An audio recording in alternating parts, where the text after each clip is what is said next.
Good afternoon, everybody. Welcome to Sailor Nation Sports. Steve DeLong, Noah Kanukin, Kim and up in the crow's nest. I'm Nick Davros. Welcome to the regional championship here at East Lansing High School. It's number one versus number two. It's East versus West in a game that's going to decide who goes to the semifinals, or at least one of the combatants to the semifinals. If Mona Shores is able to win tonight, we will be hosting. If East Lansing wins, it's been a great season. Steve, welcome, my friend. And we've got a lot to talk about before kickoff. Yeah, you know, I posted last night on the Sailor Nation. I think this is the 58 days since the last playoff game against Caledonia. I mean, 58 days sounds like a long time to me, but it doesn't. It's a long time. But it doesn't seem like it's been 58 days. But I know. I'll tell you what. For those of you, I guess you can see us on the screen right now. For this time of a year, it's a little chilly, but we could not have better weather to play a football playoff game, high school playoff game in January. So, being down on the field earlier, I think both teams are ready to go, and certainly the coaching staff and talking with them, they are. But, yeah, a lot to talk about, Nick. No, exactly. And the people here at East Lansing, the athletic director and the gentleman from the west side of the state, Jim, who meted us, was just very gracious. The field looks great. Yeah, Steve, you and I were walking down on it. No one's been on it. It's hard as rock. It's literally, and they just shoveled it off yesterday. Zeeland East has been practicing at Hazlitt High School, where they have turf, and some people were surprised that the game was really going to be here versus being on turf, Steve. But nonetheless, we are here. The field's in great shape. Again, it's going to be limited capacity. Each team was granted 125 tickets per team. But I guess before we get started with what you and I are going to talk about, Mark Ewell from the MHSA has really, and his staff have really done an outstanding job in following the leadership of Governor Gretchen Whitmer and all the medical advice on what's really best for these students in trying to finish the season. Absolutely. And then, taking it down to a micro level, the schools then abiding by those things. And it's not just the football that's been affected. You have, I coach girls basketball, and the girls basketball season, the wrestling season, and you have the volleyball and the swimming season trying to finish up. And, and obviously we've heard a lot about the rapid testing that the football teams have had to do. And so from the MHSA level down to the high school level, everyone's had to sacrifice a little bit to get to this day.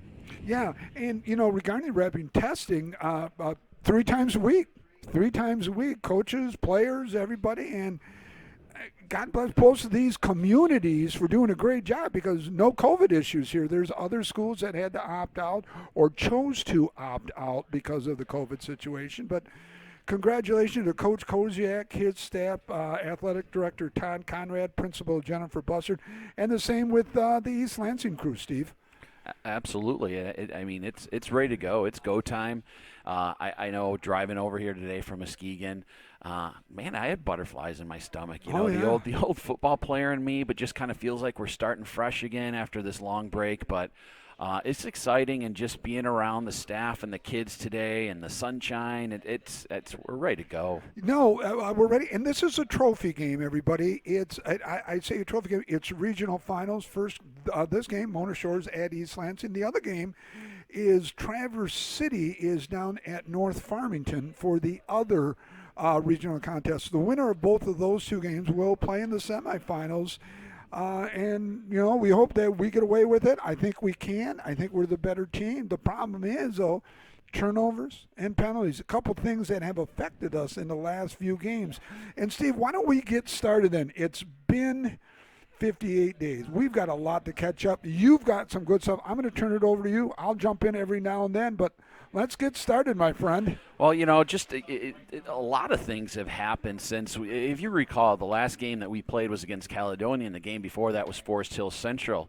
And just to remind people where we're at, we could have lost those two games. I mean, we could easily have been watching a Caledonian this game or a Forest Hill Central. So I don't. We're not lucky to be here, but we're fortunate to be here. And since that time, we've had a lot of accolades come towards the coaching staff and towards the players.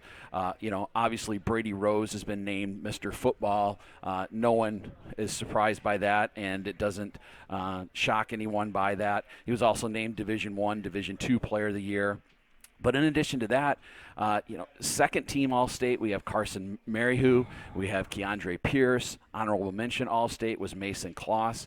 So a lot of people look at this team, and I don't think a lot of people look at this team because I think people that follow football know better that it's not just Brady Rose, and Brady Rose would be the first person to acknowledge that he needs the other players on the team to do his job. Without a question. We had players named all Michigan High School Football Coaches Association All-Region: Gary Humphrey, Mason Kloss, Keandre Pierce, Brady, Bryce Sickinga. Coach Koziak was the coach, and we had academic All-State players honored: Keegan DeKuyper, James Olson, Mendigan, and Brady Rose. So I mean, it's a lot.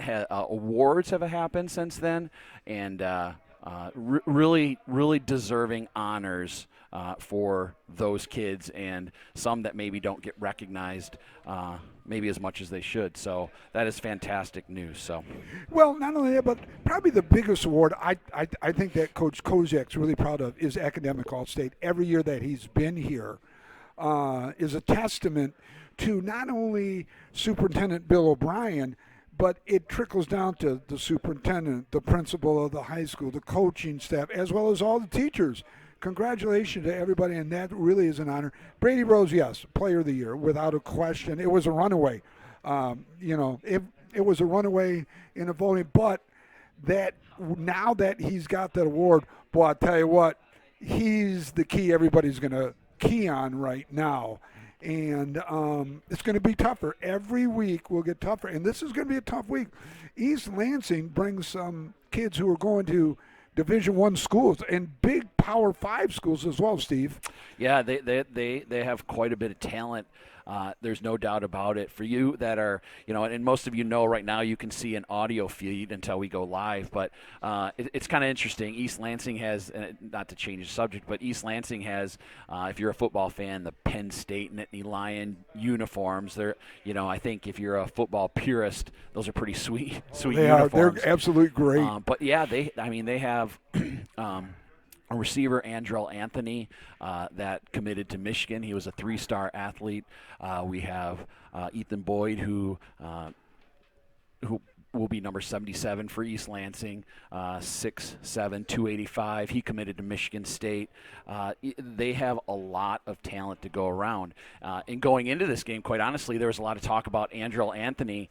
He's going to enroll early at Michigan, and when I received the roster the other day, he was not on the roster. So I don't know if that's a matter of gamesmanship with East Lansing, trying to get in the head, and all of a sudden number 1, which is his number, shows up on the field, and Mr. Michigan is ready to roll. But I would say the big news of the day is the starting quarterback for East Lansing, Ambrose Wilson. There was a little rumblings. Scott DeCamp and I were messaging back and forth last night, and he had heard that possibly he wouldn't be playing, and lo and behold, he's not. And that's a huge loss when you lose your quarterback this late in the playoffs. And also, he plays defense for them. So you're losing a two-way starter. You're losing your quarterback. You're losing the person that throws the ball to Andrell Anthony. When we talk about receivers when we talk about Andrell Anthony for East Lansing, 6'2", 175. He was the number 12 rated player in Michigan, the 81st receiver in the nation. He was 2-time All-State.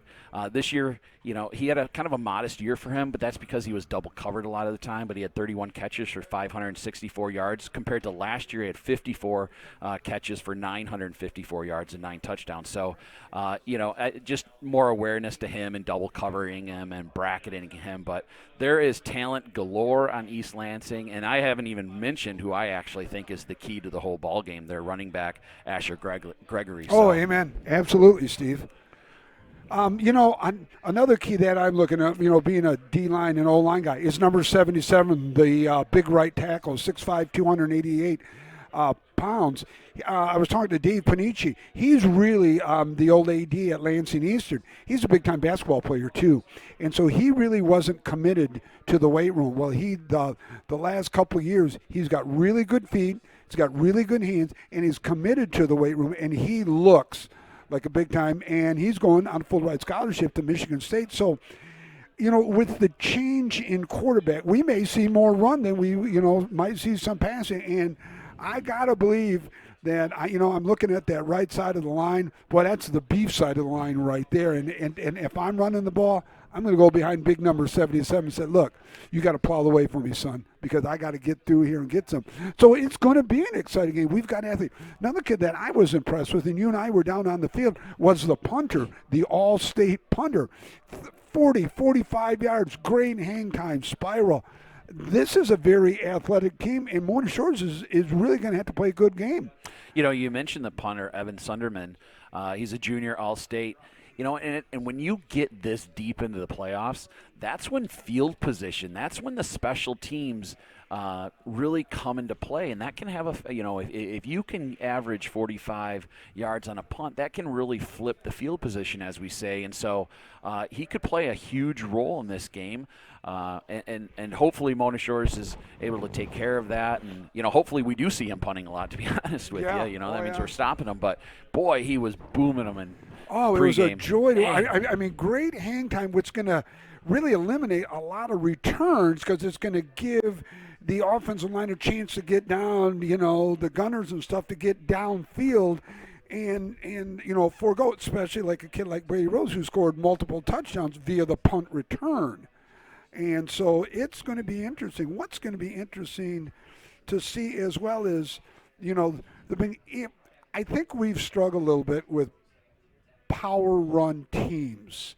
I saw Muskegon a little bit in that second half go to the run.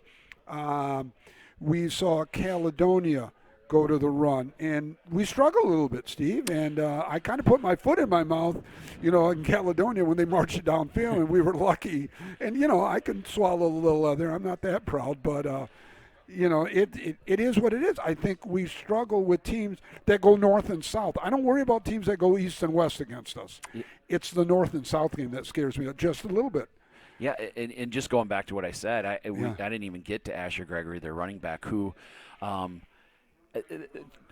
one of my keys, and we'll get to those later on, but Mona Shores has to stop the run. And it's even more important with East Lansing's quarterback out now, having to start a second-string quarterback. But for those of you at home, and this is such a bad analogy, but I was thinking on the way over here, how can I describe Asher Gregory to the people at home? And the best way I can do it is he's not a big running back.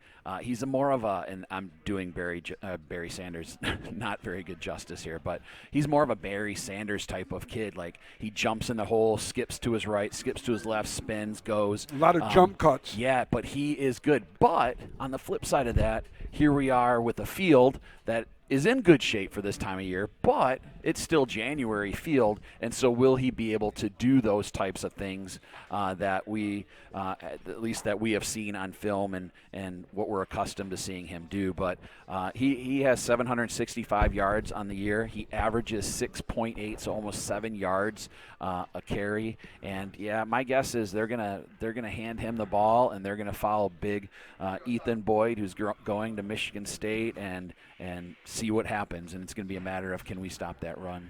Yeah. There's a lot of factors. The two biggest factors, ball control, fumbles, and penalties. Penalties can cost you a game, but you can recover better from penalties than you can from a turnover. You turn the ball over, you're not getting it back. Yep. You lost that opportunity to score. We've had some turnovers. Brady's had a couple in one game, very uncharacteristically of him. But that's changed now. I think, the whole dynamics of the season, it's literally one or done. No, you've been quiet. You're taking over, and your father forgot. Mom gets a master's degree. They decide to go to the Bahamas for the weekend. That's incredible. They're down in the Bahamas, sucking pina coladas, shrimp cocktail, exotic drink. Lord knows when they're going to come home. But Joe, being the godfather of Sailing Nation sports, he's taking it to a whole new level. But you're in the driver's seat, my boy. Yes, I am. Talk to us a little bit. What do we got going here? Tell us some of our sponsors. What do we got here? Yeah, so we're up here in the John Vandervelde of Nexus Realty broadcast booth. So the past couple of days, my dad passed down a little bit of his knowledge to me about running this whole show. So I've been practicing, preparing. Very for this well game. done, too, by the way. Thank you very much. Well done. Really, I don't really want to step on Joe's feet, but he's down in the Bahamas in the sand. But you've really done a classic job. Yeah, it feels like Joe's right next Yeah, to me. I mean, we could really. Yeah. No, exactly. But yeah, yeah, it seems to be going well so far. Obviously, let us know if there's anything that looks weird on your end. Yeah, let us know. And just a reminder to people at home, this is audio only. Yep. The game can be live streamed on the NFHS. Yeah, now my son's watching that. My son's watching it down in North Carolina. By the end, whatever that which thing you is. have to pay for. Sorry, Right. Which you have to pay for, but ours will be audio streamed, and so I'm going to try to monitor the Facebook end and the comments as best I can. I'm not sure, Joe usually does a lot of that, so if you have something, you have some feedback, I'll do my best to kind of monitor those as I'm calling the games. But if I miss them, don't get mad. Just trying to. Try to do two things at once, and sometimes that can be difficult. So, but no, we're glad you're here, man. Yeah, I appreciate the opportunity to be here. This is my first time this season, actually, so it's exciting to be back. No, my son is watching it on the NFHS network. He just sent me a text.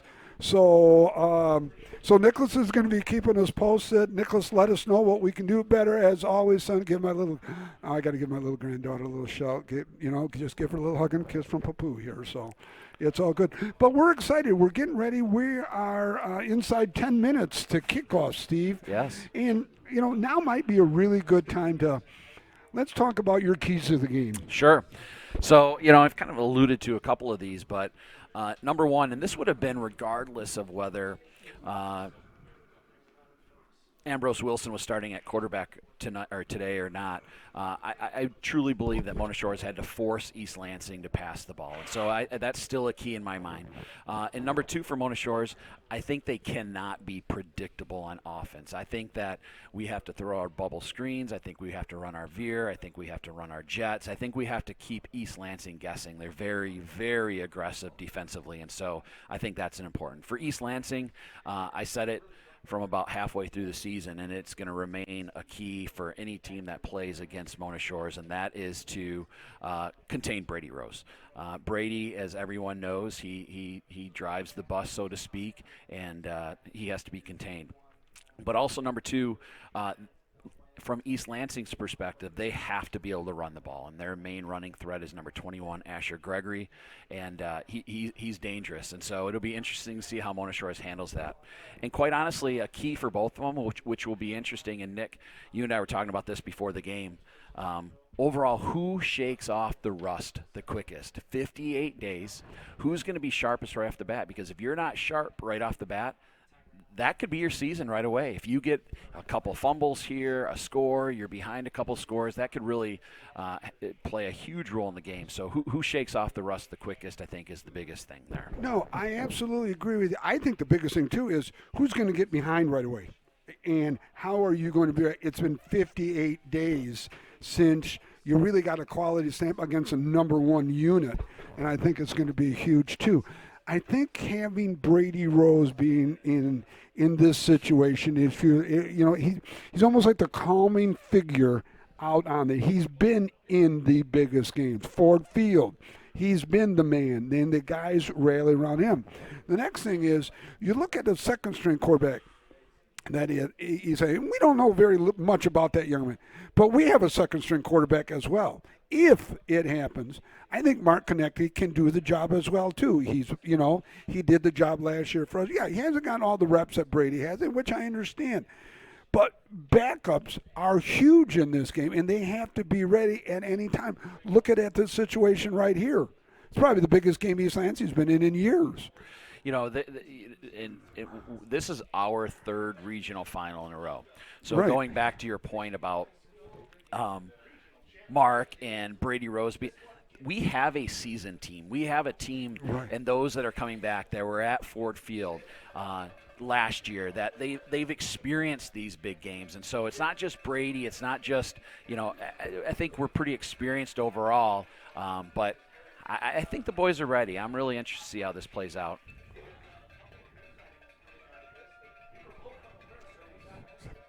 We have 7 guys starting on defense that are seniors, okay? They've been to Ford Field 2 times in a row. They've been in regional championships now 3 times in a row. Offensively speaking, though, you look at, we got 1, 2, 3, 4, 5, 6, 7. You got 7 on offense, Steve.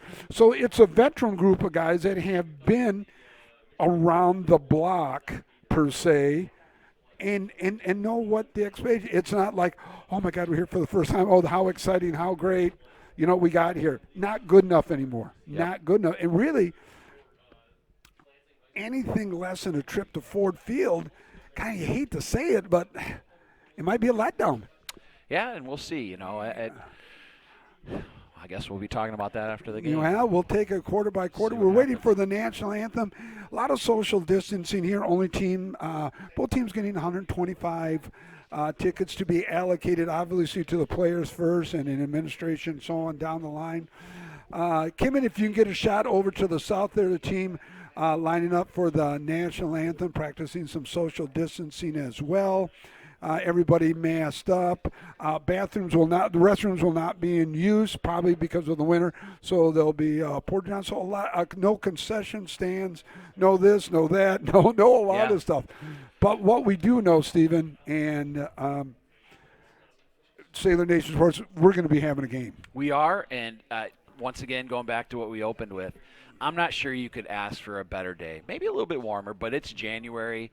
Someone asked about the wind. There is very little wind, if any. No, which is so, huge. I mean, it's sunny, it's shiny. You can see that on the stream. That, once again, just to remind you, this is going to be audio only. So shortly after the national anthem, we're going to have to flip off. We will have replay, but we'll just be audio only. And the stream takes place on the NFHS website.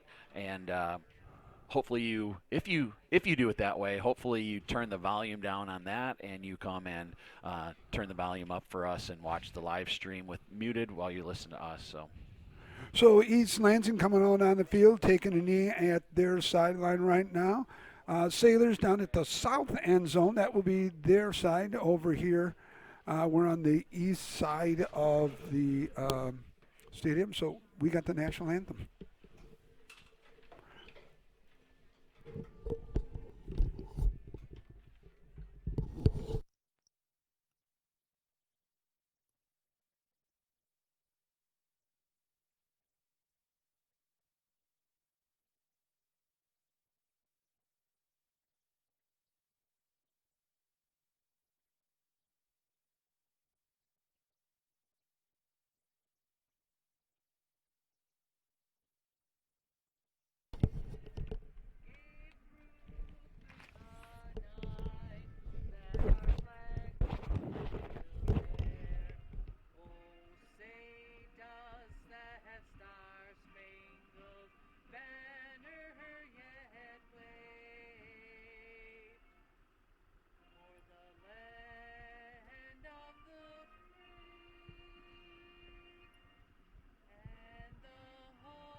So, a real nice rendition of the national anthem. We're getting ready. I'll tell you what, Steve. You look out here. Whoever did the field, there's no turf that got tore up anywhere. No. I mean, it really is immaculate. Yeah, I think it's the city of East Lansing that's I don't know. I Well, thought I read whoever that. did Yeah, it, whoever kudos was, to they did a them good because job. it looks absolutely wonderful. So we haven't seen the officials coin toss or anything yet, so we're going to be waiting. Coach Koziak and his staff are coming out. Matt Koziak, head coach, Aaron James, Brian Sickinger, Greg Vargas on the offensive end. Defensively, defensive coordinator Dave Check, who, by the way, assistant coach of the year for Yeah, our I reason. forgot to add that. That's Kyle correct. Brott, Tyler Van Bergen, defensive back coach. Mike Kozak, Tom Grimm will be handling the play calling, signaling the plays along with Matt, getting them down from Aaron, and Chris Hilliker up in the box, O-line coach. Sideline staff, Jack Numador, Dan Schroeder, athletic director, Jason Dykstra, equipment, Rick McAdams, along with Jimmy Merle are your film people. Huddle, Patrick LeMay, head wrestling coach. The ball boy is Peyton Koziak, equipment, Braden Koziak, and Samuel Sickinga is the T guy. So one thing we didn't talk about pregame, I just want to do this quick before the kickoff happens here. East Lansing's only allowed 32 points this year, and if you follow college football offensively, they look exactly like Wisconsin on offense. They're H-back, they're tight end, they're shifting. So you'll hear Nick saying a lot of shifting, a lot of terminology and motion. Yeah, I noticed that too. Tons of shifting. So if you're a college football fan, they look exactly like, at least they have up until today, exactly offensively like Wisconsin. So the Sailors are going to receive. We'll get to that starting offense shortly. The Trojans from East Lansing have kicked off, and we are underway. It's a low squibs kick. Going to be down at about the 15, and it's going to be taken in about the 5-yard line. Brady Rose, 15, 20, slips a little bit, goes around that left side. Brady's going to be run out of bounds at about, I'm thinking the 15. We don't have any yard. Well, we got yard markers, but it's hard to see. That starting offense, it's a veteran group.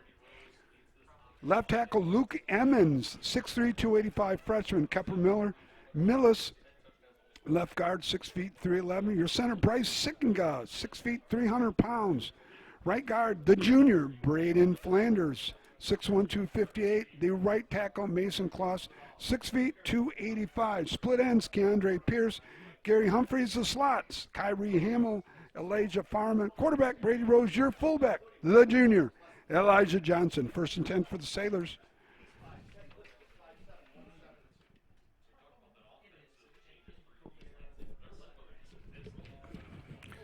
So there's a ball issue, so here we go.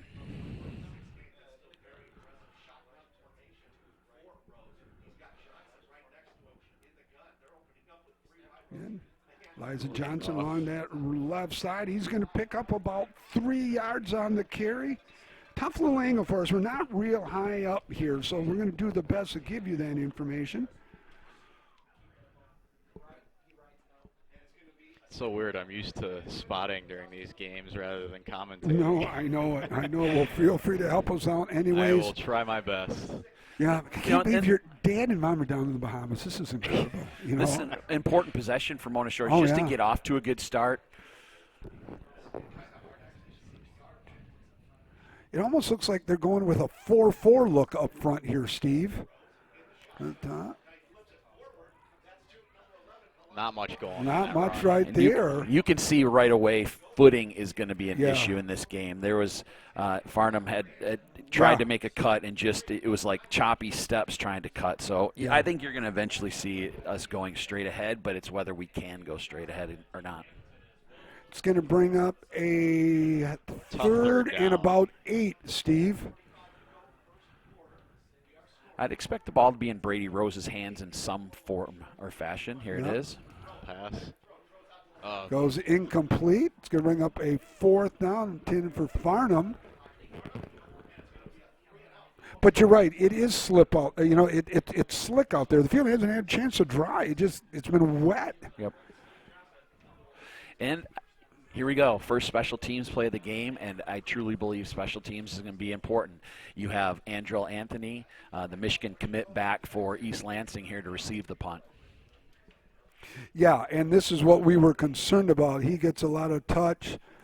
It's a nice punt. It's going to take a nice little roll. It's going to be taken down. It's going to be down right there. His knees up, and it's just And there you slippery. go. Right on the catch. It's just slippery on the reception. Number 11, Mason Woods. But, again, I guess he had the option to go to a turf field. They decided to stay here, and this may come back to home. Ball An teams interesting really. decision for sure. And for No, the- right. It's their decision. For those of you at home, what happened was he had about 10 yards of running room, received the punt, started to go, and he totally just slipped and his knee went down to the ground. Sailors on defense, Carson Merrihew.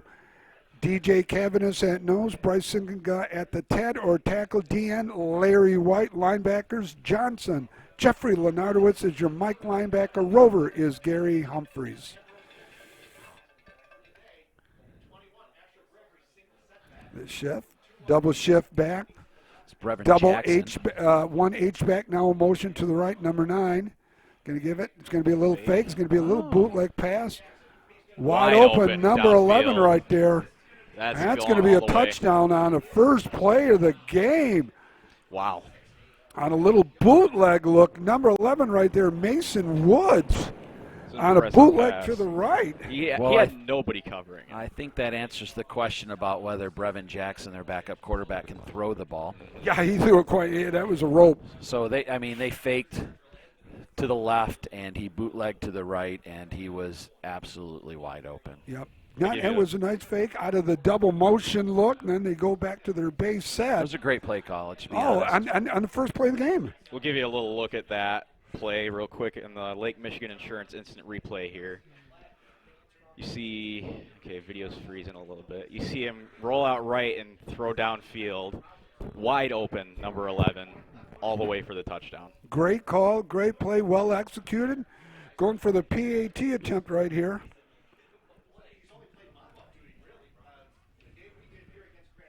Number 90, that's Emery Roberts, senior. And he's a pretty good kicker as well. Left-footed, too. Hey, you don't see many of those. There's a snap. The kick is up, and it is good.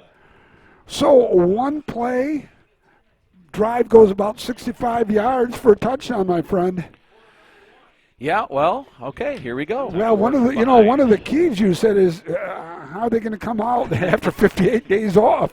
It looked like they missed the beat right there, did it? Yeah, nope. And I think there's obviously it caught Mona Shores off guard, but I definitely think they were heavy run there, and we got caught defensively, especially the defensive backs looking in the backfield, and that's what happens, That might be some of that rust of, where's the play going? What do I trust my eyes seeing versus what I don't after having been in the season consistently. So, well, we got a game. Well, we got a game, absolutely. And I tell you what, East Lansing came out to play.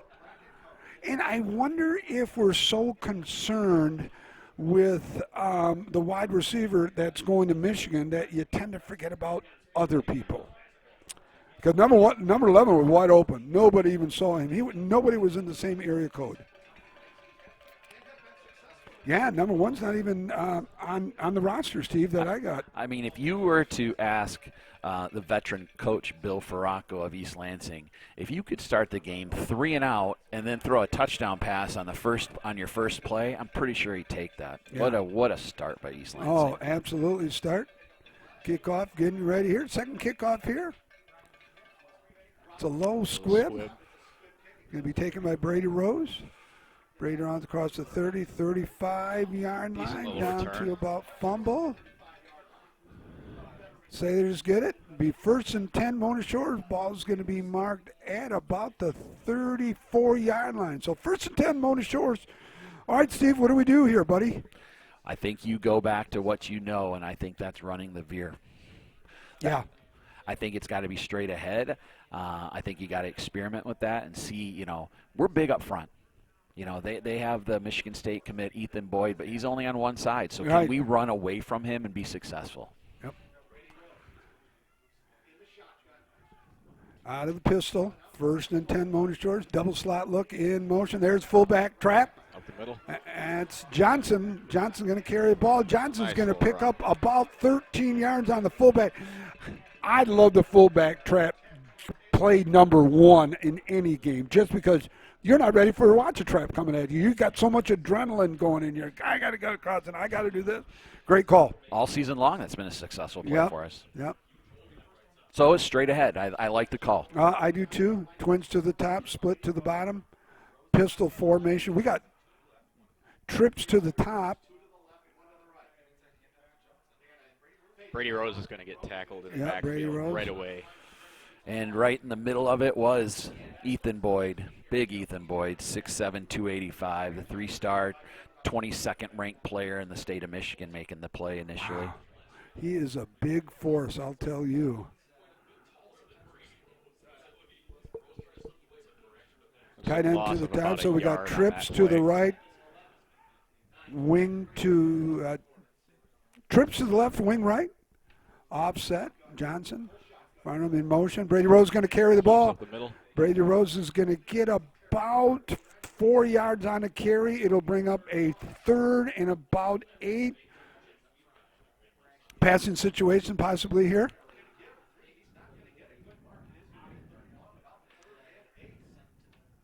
Yeah, that was not a very good mark spot. No, Yeah. I thought he got a little bit farther on it. So 77, Ethan Boyd out. Got to think maybe it's a passing situation. Get up maybe a little faster kid in there possibly. And East Lansing loves to blitz. They love to walk their players around and want you to guess where they're coming from. They often, wherever they're walking up to, they blitz from the other side. It's a 3-man front, fullback trap. Johnson's going to carry the ball. Just shy. Johnson's going to be about 1, 2, 3.5 yards. Do you go, Steve, here, being down by 7? Yes. I think so. I think any time, right now with the field as it is, any chance with a long snap is Okay, a chance. Ethan Boyd now is back in. It's a 3-man front, so it's a 3-4 look. Now they jump down into a 4-3. Oh, They there's got him going to be. jump. They got him to jump Great on the call. hard There's count. a first down. Oh, but East Lansing called a timeout before Oh, that. just when we thought we had him right there. So we're going to take a quick break right now. Your score, and hard to see, was 6 and change remaining. Sun shining there on the field. Well, 6 and change remaining. Your score is East Lansing 7. Sailors on the march. All the protection you need, nothing you don't. At Lake Michigan Insurance Agency, save on the insurance you need and stop paying for the insurance you don't need. Trust our experts to find the perfect amount of coverage for you, making sure you're covered when you need it and how you need it. But the savings don't stop there. We also shop over 16 insurance providers, industry leaders like Citizens and Frankenmuth Insurance, to make sure you get the highest quality coverage at the lowest possible rate. In Muskegon County, trust Ryan Rozecki to start a quote for you today. Visit Ryan at our Norton Avenue office in the Park Place Shopping Center near Goodwill and Pints and Courts Restaurant, or visit lmc.org/insurance to get started. All the protection you need, nothing you don't. At Lake Michigan Insurance Agency. 4th and about, God, it's all at 3.5 yards. We've got twins to the top, twins to the bottom. Offset. No, Elijah Johnson out of that pistol behind Brady Rose. Johnson off shift to the right. Motion. Elijah Farnham. Brady Rose is going to keep the ball. Brady's going to get right nothing. But he's going to lose about 1, 2, about 3 yards on the carry right there. So East Lansing will take over on the stop. You know, and I think right now you're seeing why East Lansing has only given up 32 points this year. I mean, they are, you know, and they were all out there. They were selling out on that play, but, I mean, really, really well done defensively. Yeah, 32 points a game, and they're tough. The most points they allowed in the game was the last playoff game to Portage Hills Northern. That was 14 points. Wow. And Portage Hills, I think, scored late in the game, like right against the they were second all team. over. So, I mean, they're stout. Double H back. No, H back to the left. In motion to the right. Comes back to the left. Goes back in the H back. Going to give it to the back. Going to get. Oh, he's going to get the first down. And you're right, Steve. This kid is shifty. He is. Asher Gregory is tough as nails. Ted, we're going to have our hands full tonight, Yeah, kids. so far we've had no answer for any of their offensive attack. You know, Obviously, and they've run 2 plays. but Interesting matchup here on the outside. Kewan Farnham, the sophomore, is playing against the Michigan commit, Andrell Anthony. Wow. Motion, H-back offset. Now he goes back, H-back now to the right. Another handoff. Gregory's going to get the ball. Gregory's going to be That one stopped shut at down. about the line of scrimmage. He gained nothing, the official here on this side. So it'll be 2nd down and 10. Great play by Bryce Sickinga. Great play. Boy, number 62, the left tackle's a big boy, too. They don't have weight here, but number 62 is a good-sized kid. Both tackles are big. He's probably 6'5", too. And here, I wouldn't be surprised for a play-action pass here. No, exactly. 2nd and 9. Trips right, split left. In motion is number 11 there, Woods. And Tap's going to come back at the fullback spot. Here it is. Play action. Play action. It's going to be roll out Caught to by number number 11. 11. Run out of bounds. 25. You know, second and 9, it screams play action pass. So they Yeah. faked the handoff right, rolled back left. Kewan Farnham did a great job on Andrell Anthony deep, but the tight end came open under, and that's where they went. and were able to go. Yeah, you know, it was tripped to the right, so the tight end drags all the way across the middle, and people forget about tight ends. So it brings up a 1st and 10. We got trips to the right.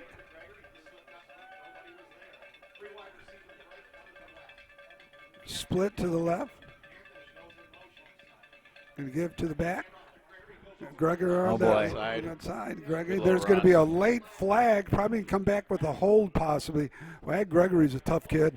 For you at home, I'm just reading some of the comments. As I said earlier, Joe is not here. He usually manages that, so I'm trying to keep up. But I see some of you are saying that your live stream is frozen. I just want to make sure that I'm pretty sure you understand this because you're here. But we're audio only, and so unfortunately, we don't have anything to do with that live stream. I hope I hope it comes back for you. But if not, hopefully you can enjoy us at Sailor Nation, giving you what we got. And as a reminder, the game footage will likely be posted. We are recording it right now, and following the game, we are allowed to post the full recording. So look for that in the future. Big penalty there, Nick. Oh, it's a huge penalty. You know, they have us well scouted, offensively and defensively. My son was going to, we got a tight end to the left. We got trips to the right. Correct, tight end right. So we got trips right, split left in motion. Boy, you see just a ton of motion, a little delayed Another draw handoff. right here. Oh, we had him for loss. That was your Barry Sanders right there. He slipped Right. under the tackle. He ducked under Had him the for arm a of the 2-yard player. loss, and it turns into about a 6-yard gain. But the good news is it's 2nd and very long.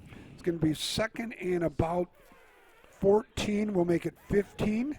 It's hard to see the clock, but I think there's 6 minutes left here in the first quarter. Yeah, 6:20 and counting down, it looks like. Now, okay, it's 5 now. 5 and change, counting down. Both tackles are big. Guards tend to be a little bit smaller, but both of their offensive tackles are brings. And look at Asher Gregory, running back behind Ethan Boyd. He like comes up to his hip. Yeah. So when he's running the ball, he's hard to see. He behind hides, yeah.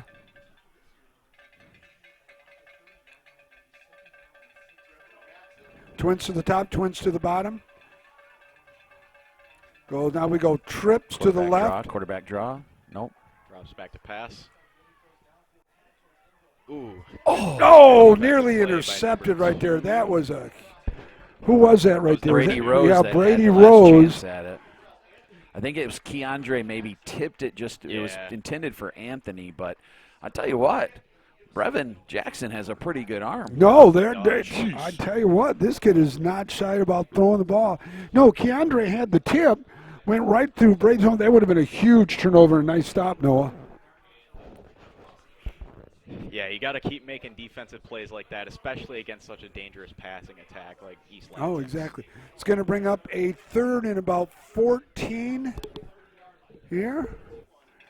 Got to watch the boot pass again, possibly. We got tight. No, we got H back right, so twins to the right. H back now moves. Again, coming back in motion. Quarterback's going to be back to throw. Downfield. Overthrown to number 11 right there. That's Mason Woods. So you're in 4-down territory right here, obviously. I think up 7-0. Doesn't look like it. No, and Oh, it unless he's doing a wholesale. but what's a punt They're going to punting. do for? Well- Well, you know what? You got an all-state punter. You got an all-state punter. You have a defense that is unbelievably good. But I am a little surprised, though. I'm thinking coffin corner right here, obviously, Steve, out of bounds somewhere. I mean, literally. I mean, he just needs to the ball's quarter at the kick it. It's pretty, 30-yard line. Yeah. You're the number 2 team in the state, unless you're trying to draw him offside, possibly. you're aware of a fake. I know that. Yeah. Hard count. He's waiting for the rush. Let it go in the end zone. Yep, that's going to Yeah. be a touchback. Yeah. So it literally turns into a 10-yard punt is basically what it was here. I would have gone. If I agree. Yeah. But hey, we're here. That's why we're here.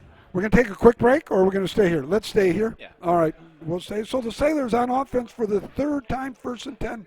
Ball at the 20, and really nothing's happening offensively for us at all, guys. Aside from that first play, it's been relatively stagnant. Yep. 4-man front, 2 linebackers. So it's a 4-2-5 look now. Rose hands off. Nothing. Nothing there. Boy, So- we can't get an Little one inch. No, and we've tried a few different things that we tried right up the middle there, and they just stuffed it. No way other to put it. They've had our run game shut down most of this time so far. Uh-oh. Tip Pass ball. at the line. And it's going to be caught, it looks like. No, it's a reception. It's going to be a gain of about 5 yards on that tip ball reception. Lucky save there. Oh, yeah. Gary Humphreys with the reception right there. Mona Shores tried to go quick there and catch East Lansing off balance. Well, they're jumping a lot of guys around. They're jumping from a 4-3 to a 4-2-5 now. It's like a veer. 4-2-5 again now here. Elijah Johnson's going to be the ball carrier, and it's going to be 4th down and about 4. It's punting situation again. Yeah, not much you can do from your own side of the field. 4th and about 5. My guess. Okay, So hard this is count here. Brady Rose will probably drop back And and a go quick- with the hard count. Pooch punt. Yep, there he goes. Catches him off guard if we get a good little roll. And it does. Ball's going to go down on the Pooch punt by Brady Rhodes, so about the 36-yard line. So the Trojans of East Lansing have stopped the Sailors 3 times in a row, my friend. They sure have. And, just go back to the series before when East Lansing had the ball. That was the penalty was huge because that knocked them back and forced them to have to punt. Otherwise, we could be looking at a 14-0 game right now. So, hopefully, Oh, yeah? hopefully now hopefully we're shaking off the rust now and we can Yep. get back into the game here. It's interesting. Coach Kozak is going underneath the tent with his offensive people now to see exactly from sideline huddle what's going on and what we can do. Don't often see Coach do that, but in big games when we're struggling, yeah, he's going to, and that's why we've got it here. East Lansing with the ball. We got trips to the left, split to the right, out of the pistol look. Always got motion. Every play, he's going to give to the back. So I'm glad you bring that up, Nick. So they do a lot of motion and a lot of shifting. And I was thinking today, how do I explain that? It's like a magician. The magician tries to get you to look different ways, but what they're going to do is still the same thing. And so a lot of time with this team, if you just follow the fullback or follow the H-back, that's where it's going. But all the shifting, it's all an illusion to get you to shift and change to try to get you out of position. But really, they're running 3 or 4 of the same plays. Yep. We used to say that when I was at Muskegon, and Coach Jewett would have a ton of formations. But come back to this, certain plays where, right, it's an illusion. But I tell you what, it forces you to defense. Little toss along that side, along that right side there. Wow. Gregory with the ball. Boy, you see big number 77 pulling around that side, Steve, and Yeah. that's a freight train. And they had Gregory stopped, and then he spun out of the tackle and was able to gain another 5 yards. I want to thank the 300 listeners right now. We on got Sailor 300 Nation. listeners. That's wonderful. Thank you, everyone. Let us know how we're doing, anything we can do, and by all means, let us know where you're coming from. We want to give you a shout-out as best as we can. I know we got one back in we got a boatload in Muskegon, but we got my son down in North Carolina, Stevie. So that's going to bring up a 3rd and 11. We got trips left, split right, fullback offset to the left. There's going to be a flag right there. Delay a game, possibly. Legal substitution. Legal substitution. So there's a 5-yard penalty right there. So it'll bring up a 3rd and 16 right now. For those listening at home, once again, it's hard to see the scoreboard, but I believe there's 2:08 or so left in the first quarter.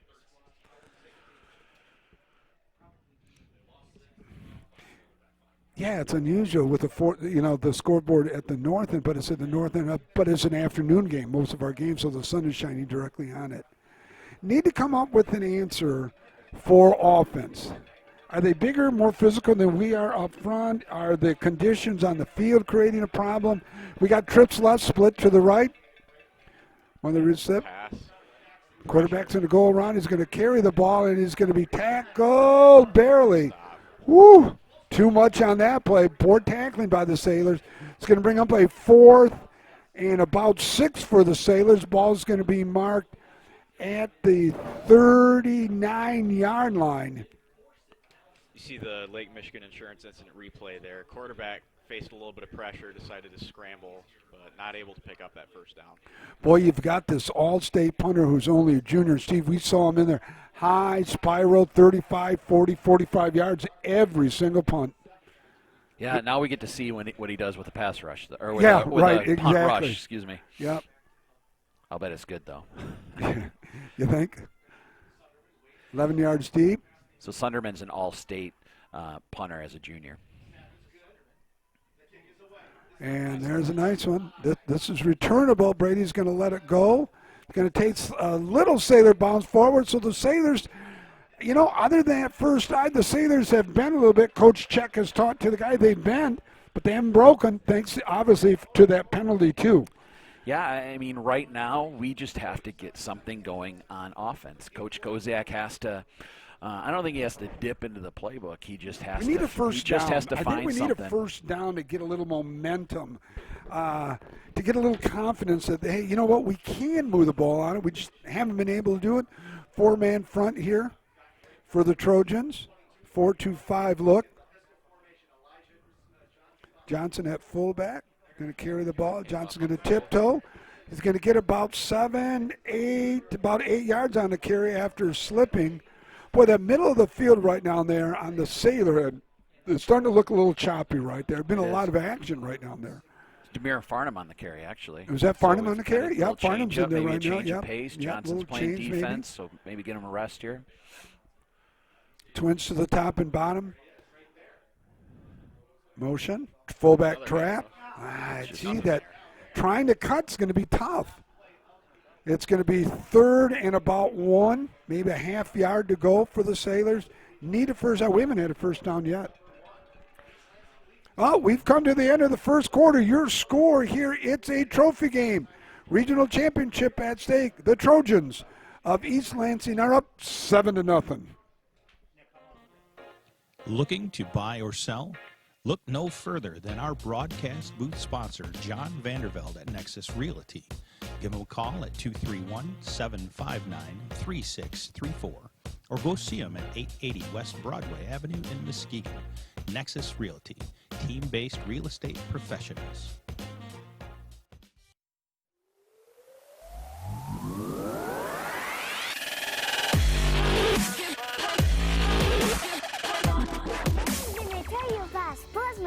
Because it's important. Treat your opponents the way you would want to be treated. My mom says that. Listen to the referees. It's their job. Be nice to their team and our team. cheer them on. Always play fair. It's the right thing to do. It's sportsmanship. I want to welcome everybody back. Beginning of second quarter. It's 3rd and 1. Brady Rosen at quarterback. Going to give to Johnson, and I'll tell you what, does Johnson get it? I don't know. I think he got met right at the line. I think he got met. I don't see the official hasn't moved. I don't think he got it. No. I think he lost. 4th down. It's 4th down. He didn't get it. Wow, we can't get an inch here. Twins to the top and bottom. This is a big play. Rose Oh, he's going to be lost. This is huge. Destroyed in the backfield. That had a veer Ahmad look to it. Kareem back in the backfield. That's Nothing going whatsoever. nothing going to say. Way 4th down punting situation. Just a quick, while we have a break here, Montague is up 16-0 over Montrose, and Grand Rapids Catholic is up 44-0 over Oak Ridge. Head in the over third Oak Ridge. quarter. Yeah, we saw the Oak Ridge bus.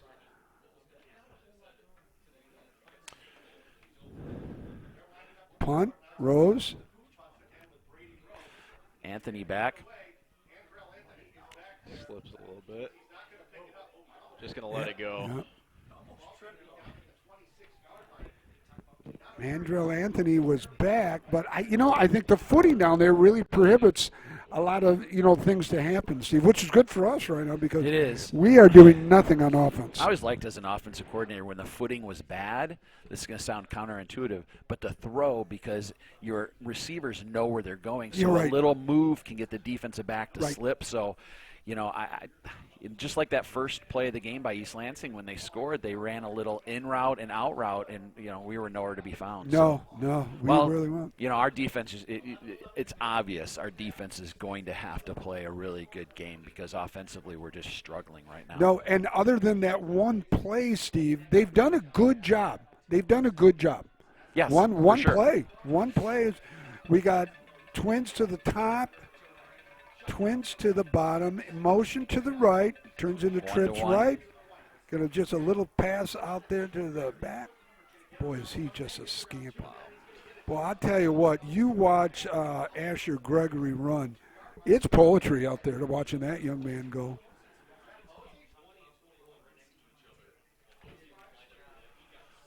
Want to congratulate Sherry Kanukin, Joe's wife, on receiving her master's degree. And so for a gift, your dad decides to take her down to the Bahamas for a gift. I'll tell you what, first-class accommodations, five-star hotel, Noah Steve. gets left behind with us. I wonder, yeah, poor Noah's left Hey, there's behind. no place I'd rather Yeah, be. maybe Joe can do that to us, maybe as, for carrying the load here. Andrell Anthony's one-on-one up top. They got to go to him soon, I'm guessing. H-back in motion, number 3. That's Pulley. Gregory carrying the ball. Gregory's going to get stopped. Posey, actually. He's yeah. going to get a loss of about 1 on the play right there. It's going to bring up a 3rd and about 5 or 6 to go. We'll make it 6. Now the official moves up 1, so it's going to be 3rd and 5, boys. You can use another stop here. It was Alex Hosey on the carry. Yeah. So they have 2 quick, small backs that are able to kind of hide behind that line. Steve, are you surprised number 1 hasn't touched the ball much at all? I am, and I'm surprised more so because they've left him one-on-one out there. Yeah. So it's not like they're double teaming him, so they're avoiding Yeah, that. well, But he's here gonna we be go one-on-one, again. This yeah. is, but now, Okay, we've slid a safety over to him. now the free safety moves over. Here Low it is. snap right there. There's a little bit of pressure. Is there going to be a, Oh be a my! flag? That is no way. No way. I mean, he grabbed our guy. I would say he slipped and grabbed our guy. Yeah. So that's going to be 15 Okay, yards. that's got to be a replay right there, Noah. Let's bring that back up and show here. Because we didn't do anything wrong, but the penalty is going to be on us. Might have gotten that a little bit too late. Oh, yeah, no worries. No worries. So it's going to be a pass interference. To explain for the folks at home, we had a little bit of contact on the outside. East Lansing's receivers appeared to slip a little bit. And slipped and grabbed our guy a little bit, but the flag goes against us. So it'll be 1st and 10 East Lansing. East Lansing? Ball's, sorry, go ahead. No, the ball's going to be marked at the 47. Go ahead, buddy. No, I was just going to explain what they ran on offense, but that's okay. Yep, we'll get it. H-back, little toss. Jackson, number 22, carrying the ball. Correct. It's Carmelo Works on the carrying the ball. He's going to pick up about 3 yards on a carry, bring up a 2nd down and 7. So Jackson comes in at running back. He's a little bit bigger of a running back. So I wonder if that's like an adjustment by Coach Farraco for East Lansing. You know, he's realizing the game is more straightforward, and where Gregory brings them the Barry Sanders type of moves, he's more of the bowling ball, hit the hole and go. Yeah. Bill Farraco and his brother Gianni Farraco. Brother situation kind of similar to here at Sailors. Trips left, split right, fullback offset out of the shotgun. Drop back to pass. Got all day to throw. Oh, he's going to carry the ball. He's going to gain about 1 after taken out of the pocket there. I'll tell you what, that was great coverage. It was great coverage because he had all day back there. So he looked, Andrell Anthony, once again, very highly rated wide receiver that's going to Michigan. He was double covered, but Kewan Farnham was on him and really jammed him at the line of scrimmage, and they couldn't get a look. And so then he went back to look at the other side, to the trip side, and they were covered man-to-man on the other side. Great job. Great coverage. Tyler Van Bergen, defensive back coach, has got to be proud of his group right there. Really have done a nice job. Other than that one play, the defense has played fairly well. They've bent, but it's going to bring up a 3rd and 7. Ball's marked at about the 47-yard line. 7:40 left in the second quarter. Twins to the top. Quarterback back to pack, and he's got all day. Pressure from Merrihew rushing in there. forced out of the pocket. It's forced. It's going to get there. He's going to get the first. gosh. And now he's going to get the first down. Merrihew putting in a lot of pressure, but again, that slippery condition, it doesn't allow you to cut as much, and you're thinking a lot. Your footwork and everything. And but it was good pressure. And it was good coverage. We just didn't tackle.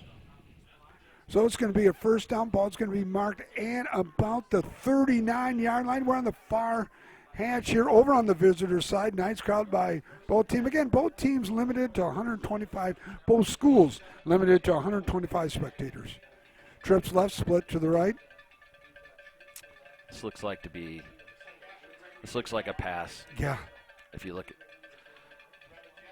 Maybe a little screen out there. Left. So here, There's going to be a flag right there.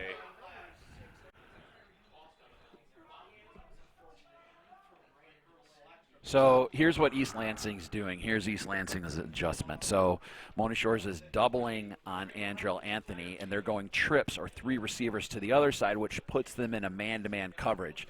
So that time what they did was run what we call a bubble screen, and so it basically becomes your receiver against the defensive back one-on-one, and they won that. And in addition to winning that, we got a late hit out of bounds. Number 6 for the Sailors. Kyrie Hamill. Threw him out of bounds. That was definitely a penalty right there.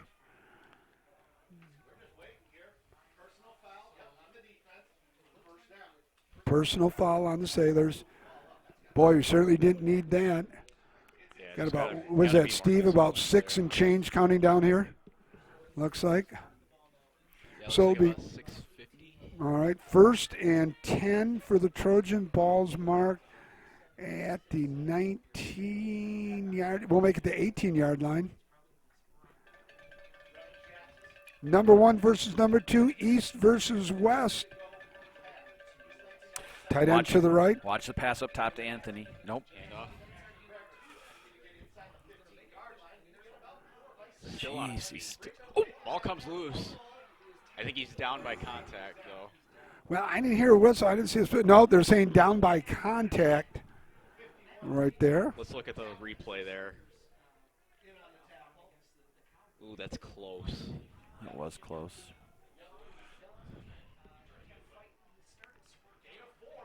Looks like they're going to say he was down.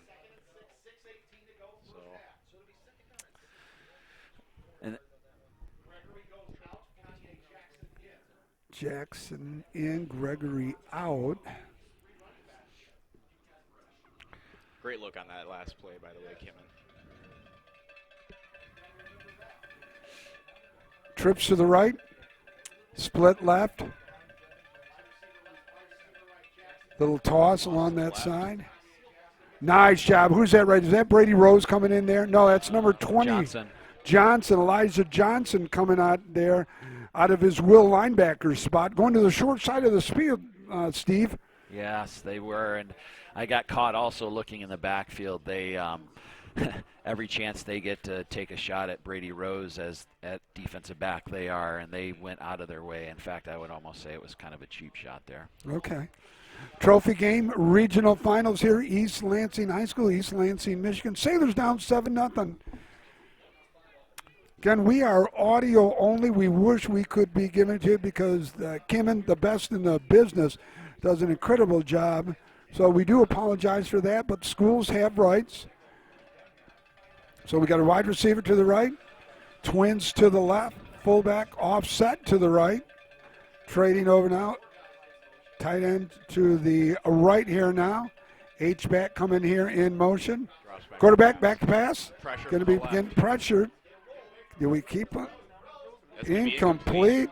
So good pressure. Nice job by Coach checking that defensive line, Steve. Absolutely, and we didn't overrush that time. In fact, so we didn't slip as we ran by them. We were able to contain the quarterback in great coverage again. I mean, we're covering very well downfield. We just have to make those tackles in the backfield. Field goal. 4 minutes and 40 seconds left in the second quarter, excuse me.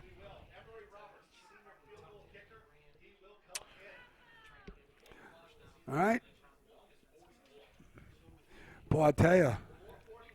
All right, boy. If we're able to get a stop here and the PA and the field goal attempt, looks like it's going to be at the 20 at 7:27. So it's a 37-yard attempt. Boy, he's left-footed too. Wow. Boy, a stop right here would be huge. Trying to draw him offside. The center, no. There's a flag. The center moved. The center raised his rear end there and jumped a little bit. So it's going to move him back 5 yards. So does that change now from 37? No. It pushes it to 42. 32.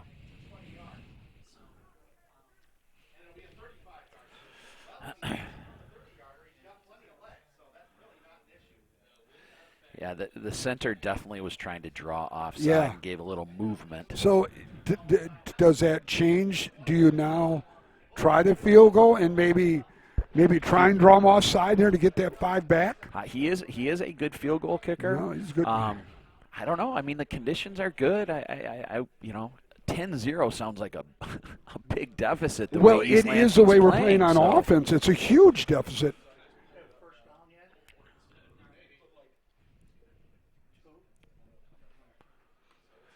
So East Lansing called the timeout. It'll be interesting to see how Mona Shores plays this, too. Are they in a safe kick mode? Do they try to block the field goal? It'll be interesting. There's 4:40 Boy, there's a lot of scenarios to the blocking, though. You rough them. But, yeah, I agreed. I would I know it'll be interesting to see what he comes out in, though. Well, we're here in Sailor Nation Sports, and I tell you what, picture perfect day, blue skies, no wind. Considering everything, it's pristine conditions for the 9th of January. You'd think we'd ever be playing football January 9th. It's kind of like the NFL a little bit without the fanfare, I guess, but we're here. The godfather of Sailor Nation Sports isn't with us, so he decided to treat his wonderful wife to a first-class trip down to the Bahamas. Is he in Nassau? Is that where we're at right now? I think I heard he was going to Nassau for it. He's making all of us here jealous. Well, yeah, he is, and he's probably going to go to the casinos down there and, bring back some money. So the field goal unit is out. Nope. They're going for it, Nick. They're going to go for it, so no field goal unit. Correction, the field goal unit has been taken out. Forgive me. Timeout. So by it's going to be Mona Shores. timeout. So now it's a game of chess. Now it turns into a game of chess, Steve, where we're 4 something and change remaining. So Sailors use their second timeout of this half. What do you see, Steve? It's 4th and hang on. What did we? We got 4th and 9. Okay, 4th and 9. RPO, pass, run. If it's me, It's you. I got a All-American. going to Michigan Yep. on the outside against the sophomore. Yep. Nothing against Kiwan because Kiwan is outstanding. Yeah. Depending on what I think this is going to be a read. Depending on what they do, if they put a safety over the top and double cover him, I think they'll go to whatever their second option is. If they don't, I think they're going to Anthony into the end zone. That's my guess. Here's what I'm doing, okay? As a D guy and a guy that loves to run the ball, I'm going to go back to the bootleg pass. I'm going to suck everybody in. I'm going to use my All-American out there as a decoy, double him if I have to. Then I'm going to go to that first play of the game, and I'm going to drag my tight end because everybody is going to be so concerned about that.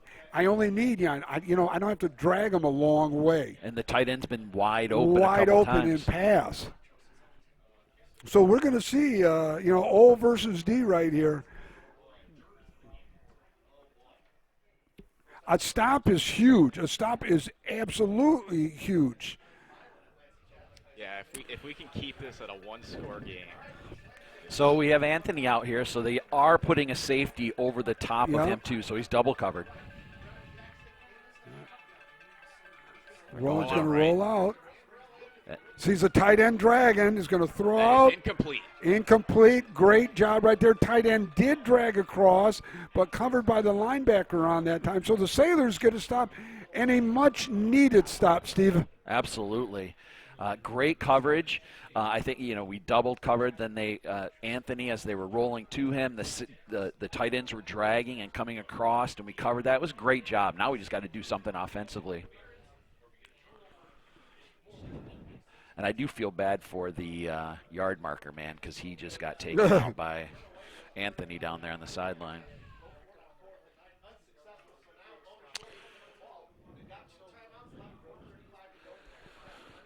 All right, Sailors with the ball, trying to mount something. Boy, touchdown. We haven't taken a shot deep yet.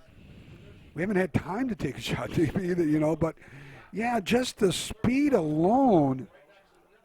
Rose going to keep it. Brady Rose going to carry the ball. There's some positive yards. There Brady we Rose, go. Here we 40, go. Here we go. 30, 50, He gone. 40, He's gone. He's gone. 30, He's gone. 20, There we go. 10, 5. Brady Rose touchdown. Mr. Beautiful Football run by Brady has Rose. scored on a 92-yard drive. Gosh. One play, 92 yards. So Here he we go. faked the jet sweep and Fa- went up the fakes the middle jet where he's been sweep. stopped so many times today, but it opened up. What a run. Brady What Rose. a blocking job. That's the run that we needed right there. We've got more momentum on our side. And if we can keep up the big stops on defense, we're looking golden. Great job. So on the the Sailors a kick away from tying up this ball game here. It's a swinging gate. It's been that way all season long, going from left to right. Footing a little tricky. This is huge, Steve. It a is. PAT is huge. And I'm laughing because Brady is showing the effects of not playing football for 58 days because he is gassed. And I don't laugh because I'm laughing. I'm just saying it's just just crazy, reality. Yeah. It's just reality. Okay, we need a good snap. Slow. The kick is up. It is just barely good. over. All right. So the Sailors go 90, let's see, 88 yards On a one-play run. on a one-play run by Mr. Football Brady Rose. And I tell you what, it's exactly what we needed, guys. And it looks like there's 4:25 remaining. Does that look right? And if we go back and just think about this game, all right? So in the first quarter, East Lansing was driving, and they had a big penalty that moved them back, that forced them to have to punt. Fast forward to their last drive, they're going to kick a field goal. The center jumps. They move them back. They have to go for it. We stop. We get the ball. go for a touchdown. So a couple penalties has been really huge in this game against East Lansing. Oh, it really has benefited us, obviously. Well, we had the pass interference that really wasn't pass interference, got them down in there, that allowed them extra plays. And for you listening, 364 listeners, and we know that some of you are watching with multiple people, so we know there's more people out there. Thank you very much. We know that the live stream isn't going so well. We have nothing to do with that. Noah's going to try to keep up with the instant replay so we can get you some looks, but thanks for joining us, and here we are, 7-7. Well, it's funny you mentioned that. My son down in North Carolina says, and nothing against East Lansing, that the line stream is really bad. The quality of the audio and picture is not good. I'm not sure if you can listen to us or watch them, but there's about a 20-second delay in watching and listening. So we're right on time. We're 20 on the So return. nice return at about the 20, cross to the 25. He's got some real estate. He's got some real estate along that side right there. Oh, down to the 50-yard line. There's a 40-yard return, and it's into East Lansing territory on a great return and a good kickoff. And I don't mean to keep going away from the game, but because Joe is in the Bahamas and I am Nassau. trying to keep up on the Facebook and I know a lot of people are trying to get approved in. I'll try to keep up on that. I just approved a bunch to get in.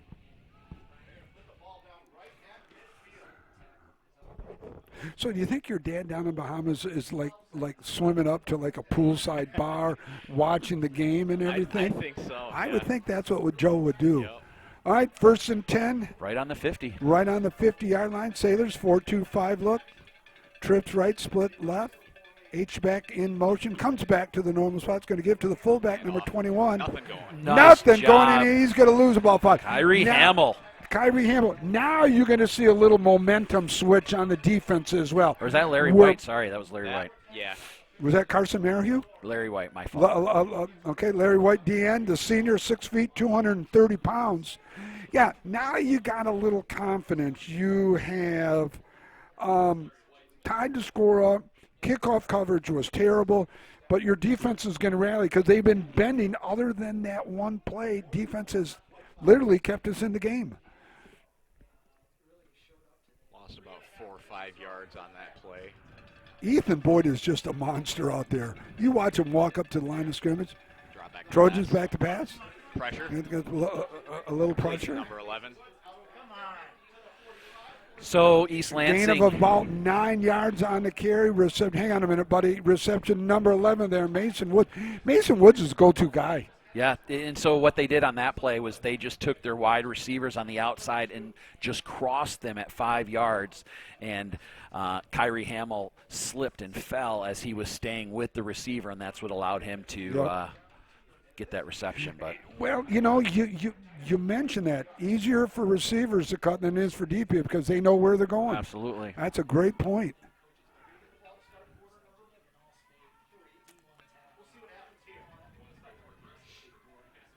So we got trips left. 3rd and short. Another stop. Tight end to the right. Oh, there's a little flag, a little motion there. Be a false start. And these are the things that happen as well as Brevin Jackson has played. These are the things that happen when your number one quarterback is out. These little cadence things and the little, it sounds funny, but, just the little voice reflections of a quarterback, when they're different, the offense can respond in different ways, and we've seen that a couple times today. Yep. Just got a text from Joe Kanuka, and he says, hey, we're doing a good job. Hey, we want to give you the best coverage that we can. Please let everybody know. And your dad says he's not in the Bahamas. I Could think it be? he's lying to us. Oh, I think he's on. It's either there or he's probably in Puerto Rico. Yep. He might be in gotta Puerto be Rico. somewhere. I'm not sure, but I Somewhere know, Joe. tropical. Joe, you're out of the country. Let's just face it, all right? You need to go up north somewhere in this day like that. You went to where it's warm. All right. All right, here we go. 2 minutes left in the half. Tight end. Tight end to the left. We're going to have a timeout. East Lansing. Timeout, East Lansing. So we're going to take a timeout. We haven't taken one with you here. It's a trophy game. Regional finals. Winner goes to the semifinals. Our score, we're knotted up 7-7. Hey, go ahead and take a break, and we will be right back. The innocence of youth. Is there anything any better? But soon they'll be in high school and facing all the same challenges you faced. How to make friends, how to fit in, how to be cool. We want our children to have everything they'll need to live fulfilling and productive lives. Make sure the kids in your family are among the more than 300,000 participants here in Michigan who take part in high school sports.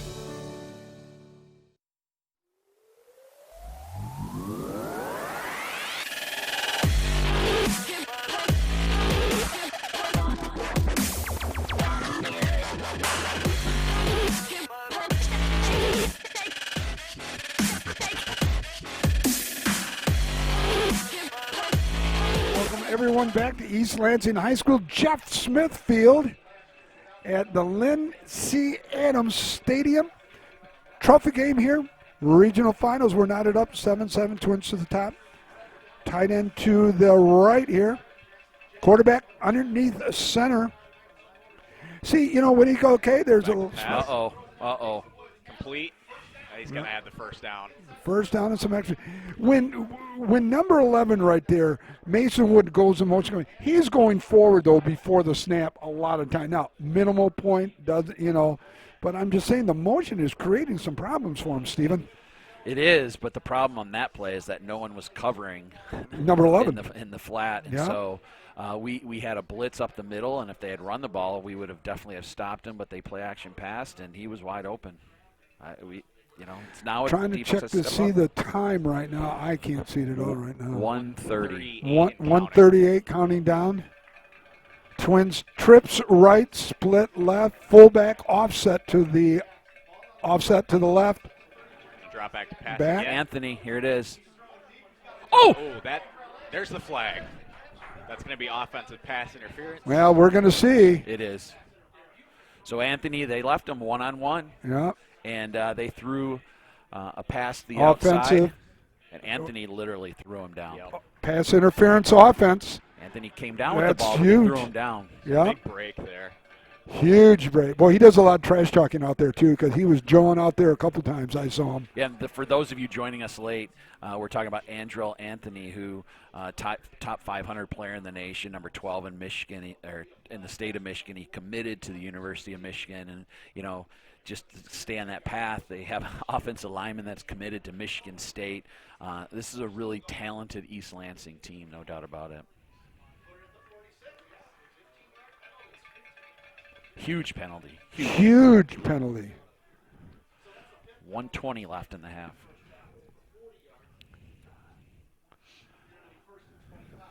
So it'll be 1st and 25 for East Lansing.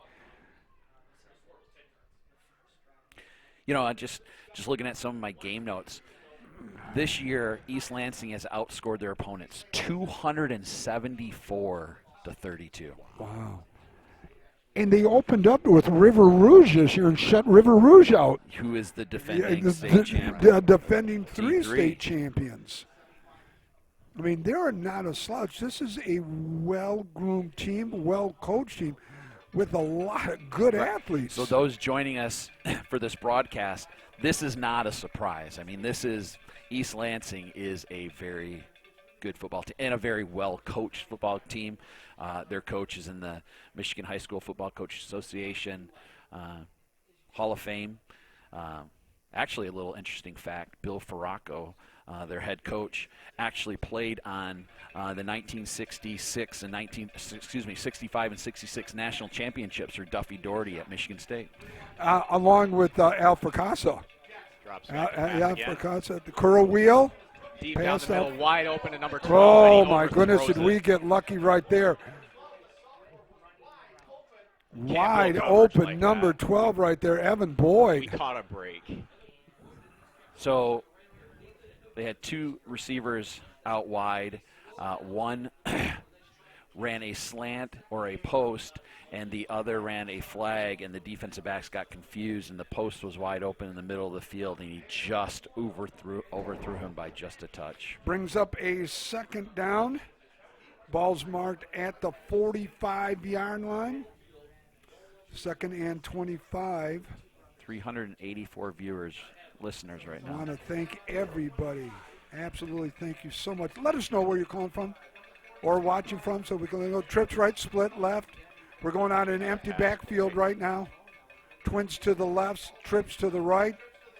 Motion keeps us in trips out of that stack look. Pressure from Little track. Quarterback's going to step up. Oh, nicely Great broken up defensive there. play. Who was Good that, look at Steve? I that. can't see his number right there. That was Kewan Farnham that broke Farnham? that up. Kewan Farnham, number 11. 5'9", 165-pound junior.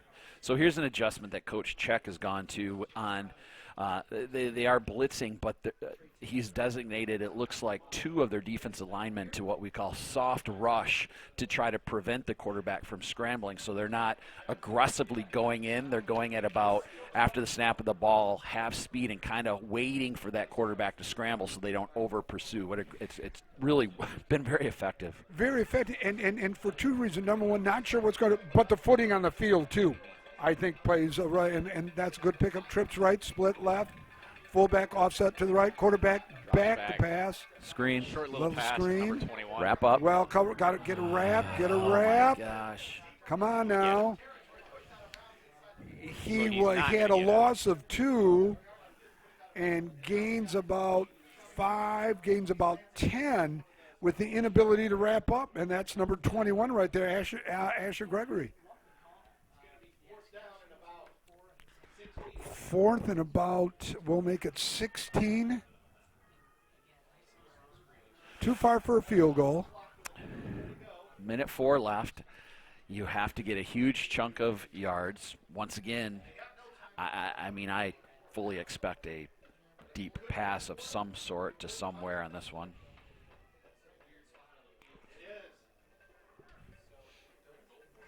And the last time they were in this position, they punted the ball, Nick, so this time they're going to go for it. Right. I think it's different now because it's tied, though, Steve. Oh, absolutely. Yeah, absolutely. yeah. And we're getting their hands. They're spread out. Twins to the top, twins to the bottom. Anthony's fullback in the slot offset. Drops back again. Fullback back to pass. Nice pressure, and he's going to be sacked. And he's going to be tacked for a loss. At the 50. And Steve, the point that you brought up, the soft rush allows that to happen because he has a hard time scrambling. We have a hard time scrambling. Just keep them contained. And now we have 58 seconds left, the ball on the 50 with, another chance to score. And I think we have 1 timeout left. I think we have a timeout left. Got Mike Mack behind us here updating his account. 2 and timeouts everything. according to the scoreboard that I can barely see. Two timeouts? All right. Well, we called one down here. Remember, they were going to do the field goal. We called timeout. Then they went for it. So we're going to see, boy, touchdown here. Motion. Brady Rose back to pass. Throws deep. Downfield. And nobody there. Intended for, looks like Gary Humphrey. It was Humphrey down there. I think Brady lost track of Yeah. where he was, or they were just on a different page. Number 7's coming off the field. That's Connor Long. Looks like he hurt his shoulder. He's So we're going to have 2nd and 10 from the 50. second down 10. Ball's marked at the 50. We've got time on our side. Use the sideline a little bit. We got a timeout left, maybe 2. Again, tough to see. And it's a fine line too, Nick, because we also don't really want to give them time. Exactly. And I'm not sure we really want to have to snap the ball on a punt either. So Exactly. It's do you pass at risk stopping the clock, or Like do you it did run right the ball now. right? Yep, Yeah. right, exactly. And they're out of timeouts. 2nd down 10. Johnson offset to the left. Twins. Motion. Hand off. Chess. Nothing there. I tell you what, you and I talked a little bit pre-game that maybe we can go horizontally on them. I don't think we can. No. Yeah, I think they're as fast as we are and as quick as we This are. is a north and south game. Yeah. So to start the second half, East Lansing will get the ball to start the second half. We're about 20 seconds and counting. Little counter. A little room to work. He's Going to be the first down. And he's Great out of call. bounds. First down, out of bounds. 10 seconds, I think. It's hard to see. Sorry, guys. Yeah, I'm seeing about 10 seconds. Glad you guys are. Good look there. We're on the 35-yard line. 10 seconds to go. We still have a timeout at least left. This will be Okay. interesting. What a game. I'll tell you, I hope you guys are enjoying our call. Let us know what we can do. First and 10 ball is going to be marked at about the 35. Johnson offset. It's going to go trips to the right now. Brady Rose is going to roll out to the right. Uh-oh. And he's going to Throw, it's caught. Is that Run a out of catch? bounds. no catch. Out of bounds. Out of bounds, no catch. All right. So 2 seconds. 2 seconds left. 2 seconds left. Okay, so it's going to be downfield. So it's probably going to call timeout. I would think use that last one, Steve, because you can't bring it with you in the third quarter. Second down. 2nd and 10. I tell you what, if you would have told me 20 minutes ago we could be going into halftime tied 7-7 after how we started the game, You'll take it. Huh? holy smokes. Yeah. I mean, really, after let's just call it a rough start. After the rough start that we had, the way that our defense has stepped it up, and then, the big play with great blocking by Brady Rose, I mean, we're very fortunate. We're fortunate because it really two plays stand out. The first play of the game, obviously, okay, and then the play down here when number 12 was wide open on Evan Boyd. Lucky. Yep. It was bad ball, overthrown. Nobody, again, within the same time zone as his was. Other than that, yeah, it's been bend, back and forth. Concern still, though, is offensively for us. Struggling with something to block. Are they – they're just fast kids as well, are. Steve. And East Lansing, no doubt, is anticipating the Hail Mary as they have 3 people lined up on the goal line. Yep, prevent defense. Rose drops back. Oh, no, but we're going to have to make a Intercepted. tackle here. He's going to be forced out of bounds. And that's All going to be your half, it looks like. So your score at halftime, it's the trophy game. It's the regional championship at stake. Winner moves on to the semifinals. We're tied up 7-7. So we've got 15 minutes. You got 15 minutes. No, what do we got going here? We got any accolades we got to pass before we take a break? I don't think so. We're going to have a few commercials for our sponsors, and we'll see you at the end of halftime. And for those 425 that are viewing, come back in 15. Thank you so Come back in much. 15. Joe down in the Bahamas. Hey, you can take a long break. We'll see you in a bit. Welcome back, Sailor Nation. This is Steve DeLong, along with Noah Knukin and our sidekick, Nick Davros, who, no surprise to anyone that's listening to the broadcast, he is lost talking to fans out there. But, hey, welcome back, and quite a first half we had. We sit here in the regional finals 7-7.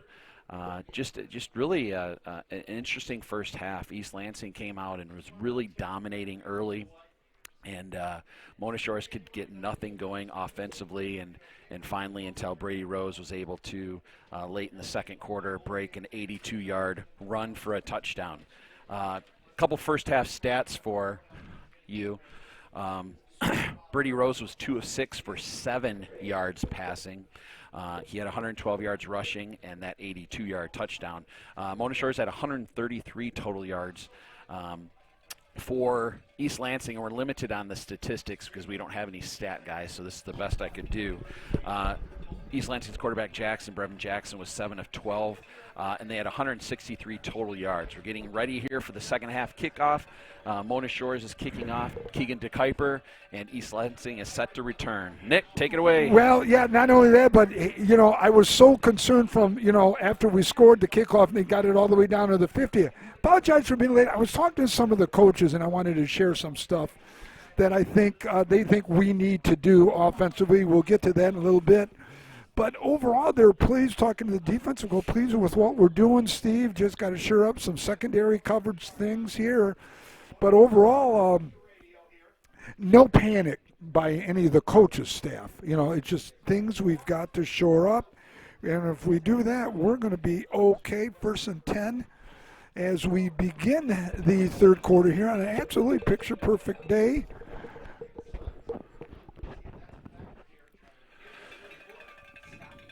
Twins we got trips to the top, split in on over here. Running back's going to get the ball, and he's going to be boogered up right there, and he's going to gain of about 1, bring up 2nd down and 9. Stevie? If we go back to the keys before the game, I thought really we had to force East Lansing to pass, and we've done a really good job of stopping the run, and I thought East Lansing had to run. I think it's even more important with a backup quarterback that East Lansing, if they want to continue to move on in the playoffs, I think they're going to have to find a running game. But on the flip side of that, if Mona Shores is going to continue on the playoffs, they're going to have to continue to stop the run and force them to pass. But it'll be an interesting second half for sure. Trips to the top, split to the bottom, fullback right behind the quarterback, out of the pistol. Little toss right there. Got some room. It's going to be run out of bounds after a game of about 5. 1, 2, 3, 4. Maybe 5. It'll bring up a 3rd and 3 right here. Tell you what, it looked like he had a lot of running room out there, and then it closed down really quick. So first big play of the second half here. Yeah, right away. Boy, it'd be nice to see them to have to punt right away, with his first possession, and see what Coach Koziak and the offensive gurus come up with them. What kind of change. Then I'll share with you, talking to Jack Newman, or some of the things that he came up. Gonna hand it off. Cut. Nice. Boy, nice stop right there. Give you a look there on the Lake Michigan Insurance Incident replay. Carson Merrihew on the tackle, along with DJ Cavanis. It's going to bring up a 4th down, Steve. 4th and 3. Really, so a gain of nothing here, buddy. Yeah. And then I want to thank everyone joining back with us. We are audio only. I know that in reading the comments, there's been a lot of problems with the live stream. I just want to remind you we have nothing to do with that. And hopefully you stay tuned and listen to us and enjoy a great second half here. Talking to your dad here, and I've got an update on his location, too, and I'll go over that in just a minute. He is not in the Bahamas. We'll get to that in just a minute. So punting, the All-State punter, the junior, and I'll tell you what, he really is a weapon. Boy, they do motion out of everything. Fat man formation, 7 linemen. There's the punt. This is returnable if Brady can get it. Pick it up, Flat Brady. back, It was a tough one. The ball bounced away from him. Looked like he had a lot of room, but that field is so slippery. Well, it's just the conditions don't allow you to do half of the stuff you can do, Steve. So hey, big stop though right there. Huge. Steve, huge stop on their possession, 3 and out. Now we get to see what Coach Koziak does different on offense. Well, here. one of the things that Numenor thought we need to do is we've got to spread them out, okay?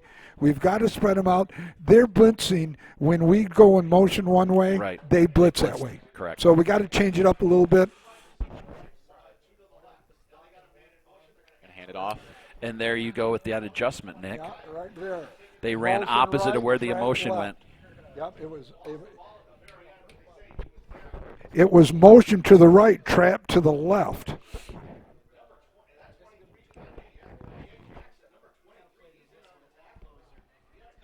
Number 23 there on the tackle, it's Kyan Jackson.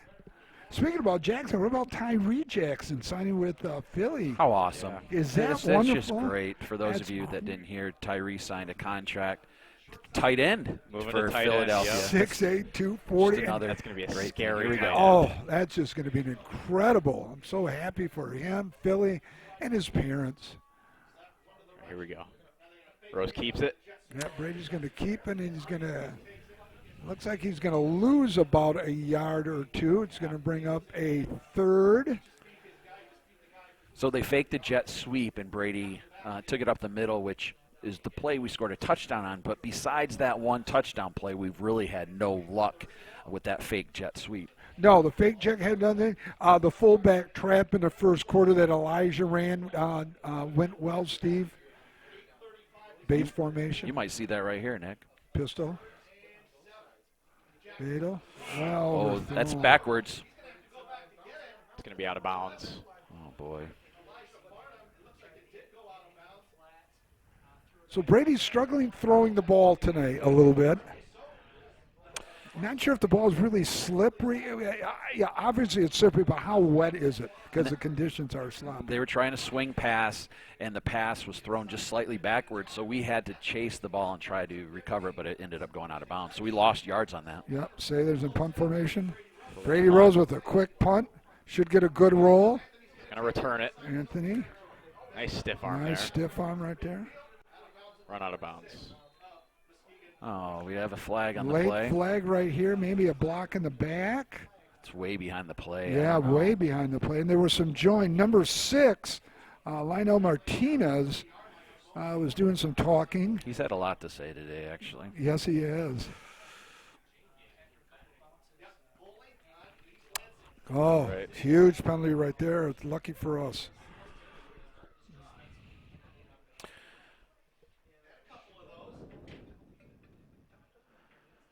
That looks like that'll back them up just to about the 45-yard line of theirs. Holding, the official says, East Lansing. It's a spot foul, moving back 10 yards.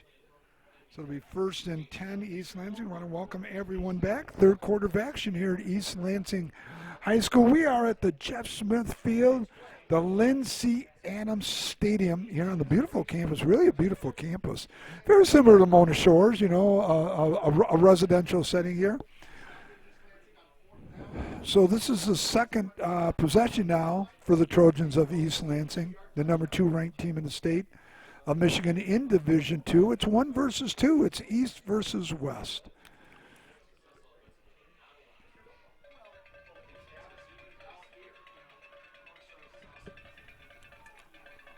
Trips to the left, split to the right. A little toss right there. Oh, he's got some room. Oh, he's going to break one tackle. No, he runs out of bounds. Boy, did we get lucky there. Not only did we get lucky, I was watching pretty close. I'm surprised they marked him out of bounds, but we got lucky because that was a touchdown. Oh, but there's they a hold. also- But there's also a flag on it, too. Where's the flag? I didn't see the flag anywhere. Boy, he must have picked it up really quick because I didn't see it initially. It was very close on Yeah. that So sideline. 2 big breaks. Yeah. Once again, thanks for joining us in Sailor Nation. 370 viewers, and now we have another flag that looks to be unsportsmanlike conduct against East Lansing because they probably said some naughty words to the referee. They're a chippy little group of Yes, they kids are. out there. And they're probably excited. It's their first time playing football in 58 days. 2 months. I don't blame 2 them. months. But East Lansing has 8 penalties for 75 yards. How many penalties we got, I wonder? We got 1. We got the late hit over there, 1. I think that's it.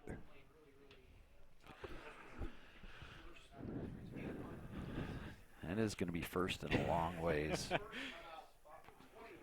1st and 21. I don't think they've marked. I don't think they.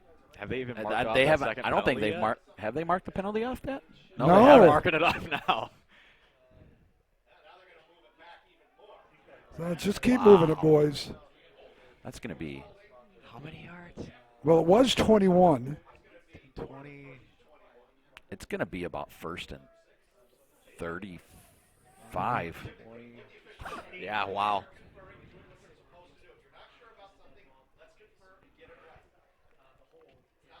So I think they're trying to figure out how much they have to mark off, where they mark off, because they're marking off 2 penalties at one time, Right. the hold and the unsportsmanlike conduct. Right. So holy moly. So a combination of 25 yards between the two. But the hold is a spot foul. So that puts them on the 20-yard line. 35, 30, 36 yards? Wow. Yeah. Yeah, I got First 36. and 36. First and Got 36. a long way to go. Yeah, first and 36. The sun This is where you have to play smart defensively. Keep Yeah, the ball yeah. in front of you. Keep the ball in front right. of you. Keep the ball in front of you. Just bend a little bit. We got a little pass, a little Hand it up. Great tackle. right there. Tried it up the middle and tried to bust it outside. See, Steve, you brought up a good point in the first half. With a punter like him, you and I were talking, field possession. We stopped him back here, and we forced him to punt back here. Well, the field position could be ours in a big way right here. You know, Now, granted, he's an all-state punter, does a nice job. but it's the little. still. When you get this far in the playoffs, it's the little things. It's the special Oh, yeah. teams. It's the field position. It's the penalties. Oh, yeah. It's all those little things. We know they're good football teams. I mean, heck, they're playing for a regional final, but it's all Right. the little things that That lead up to where you are right now, and got that it. got you the number 2 ranking in the state. So we got trips to the left, split to the right, quarterback back to Drop back pass. to pass. Right down the middle. No, there's a nice stick going across the Jeffrey middle. Lenardowicz just Jeffrey hammered it. Lenardowicz, the Mike linebacker. Come across my middle, watch what you get. We'll give you a little look at that nice hit. So they did like a little tight end wide receiver delay where they sent the receivers deep and tried to get the linebackers to drop deep, and we're going to just kind of dump it. But Okay, so here's a big play right now, I think. This third down right here is huge as far as I'm concerned. Do you try to get it all? Do you try to get in hand? But, like you said, keep it in front. Let's not have a screw-up, you know, this is a screen, a draw, a bootleg. throw it to Yeah. your best player Yeah. that's going to Michigan. I don't know. Yeah, well, Option. a little option look here. Interesting call. That's a real interesting. It's a real conservative call. Yeah. It's a real conservative call. You know what? He's probably saying, you know what? I got an all-state punter. I know how far he can do it. My defense, they really haven't gotten anything on me all game. Oh, this is not good, Nick. Is it on us? I think so. And I hate to Oh, no. guess what that means. They get another down. It's a first down.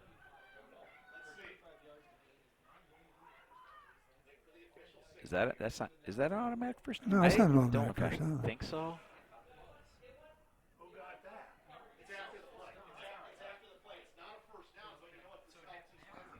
Wow.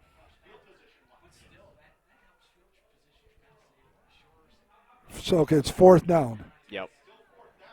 Dear God, we just gave him 15 more yards. So that just nullifies what we just said So they're about now, field position. So they're now punting from about their 37-yard right, line. So instead of.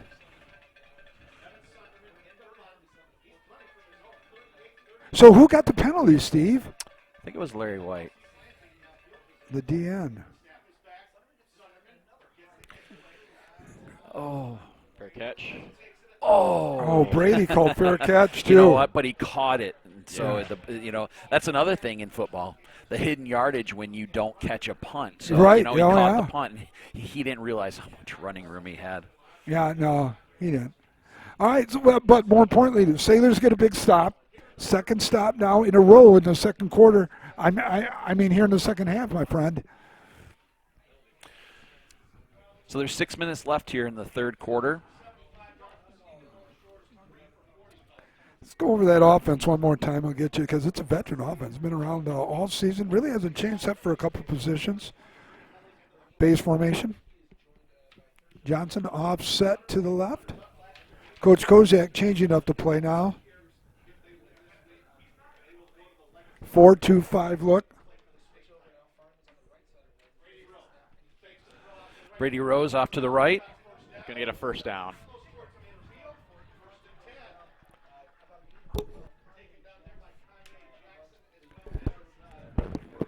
Great run. First down by Brady. First down gives it first and 10 for the Sailors. Exactly what we need. Steve, a time possession game would be real great. Ball's going to be marked at the 47-yard line.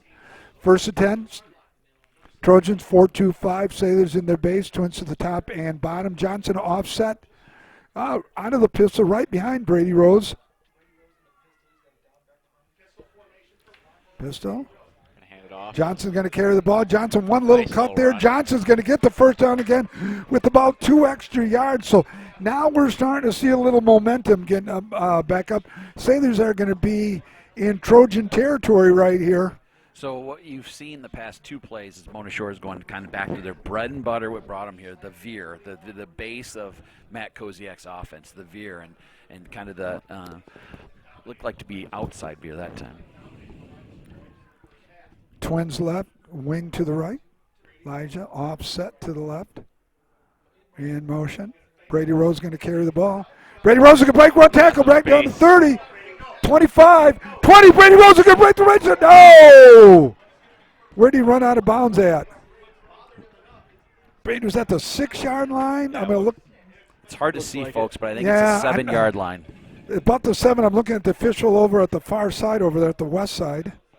But yeah, as you can see on the replay there, Rose just broke for a big run. That's going to help us a lot. We're in striking distance now. Now 4-down territory now. That offensive line, Emmons, Millis, Sickenguff, Flanders, Kloss, your split ends, Pierce and Humphreys. The slots, Hamill and Farnham, quarterback Rose, the fullback Elijah Johnson. First and goal, ball's marked at about the 7. That's Demir Farnham in the back. Oh, it's Field this Demir time. now, yeah. That nice clean jersey. Brady Rose going to keep it. Guess what? There's a flag. It's going to be against us. I think it's a motion. Yeah, it was. Yep. You can't have that, guys. Come on, boys. So the ball's marked. I'm at the.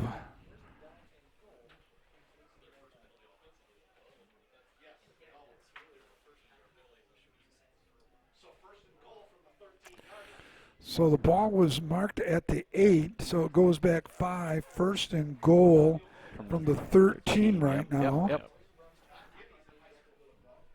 The good thing is it's still first down. The bad thing was that was not a good penalty. No, not at this All point right. in the game. Pistol formation. Pistol. Gonna keep it. Pitch. Oh, there it goes. Come on, get in there. Touchdown. Touchdown. Touchdown. Motorshore's on the option from Brady Rose. Beautiful read by Brady. On Hey, the great option. call. Great pitch. call right there. Here's your Lake Michigan Insurance instant replay of that score. Beautiful option play run by Rose.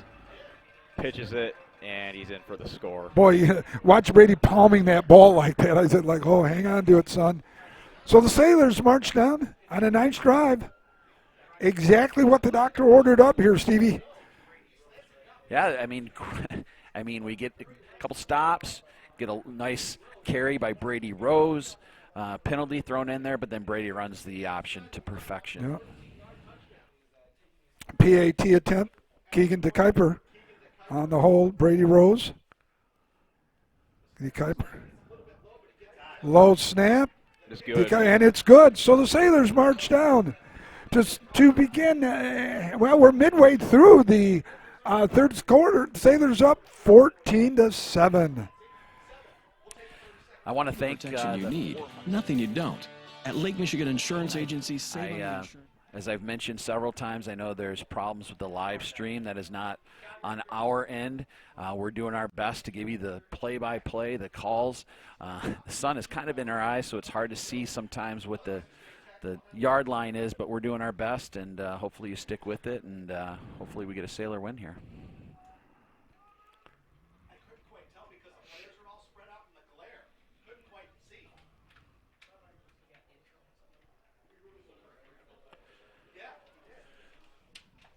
So Mona Shore sitting at 14 points. That's tied for in the last playoff game with Portage Northern. That's the most points that East Lansing's given up this year. Yep. I got to think you're going to see a little squib right here down in the middle in lieu of what happened in the first half. Certainly don't want to give it to those 3 skill kids. Down there, there's quite a big void between the 30 and 25. Nice little kick. Take a little bounce. Oh, perfect little bounce. Mason Woods picking up the ball after that nice little bounce right there. It'll be 1st and 10 East Lansing. It's going to be on the far west side of the field over there. That's the home side over there. East Lansing will take over. Looks like we've got 5:20 something. Noah, what do you got there, young eyes? 5:32. That's what I'm seeing. Seeing 5:32, and that was Keandre Pierce on the touchdown. Sorry, once again. Pierce on the touchdown. View Okay. of what we're seeing here is,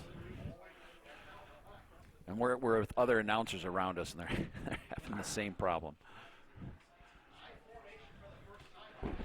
Now it looks like we got an I formation. Quarterback's.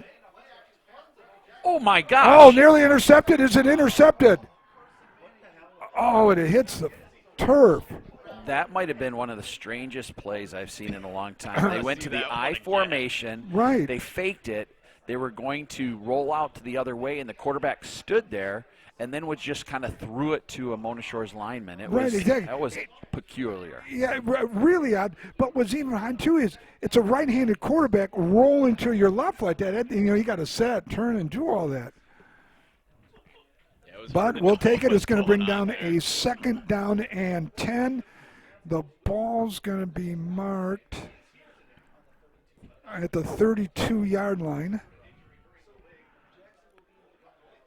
East Lansing's had some alignment issues. Trips right, twins to the left, split to the right. Drops back to pass. Deep throw, wide open, number 12, and he is laid out.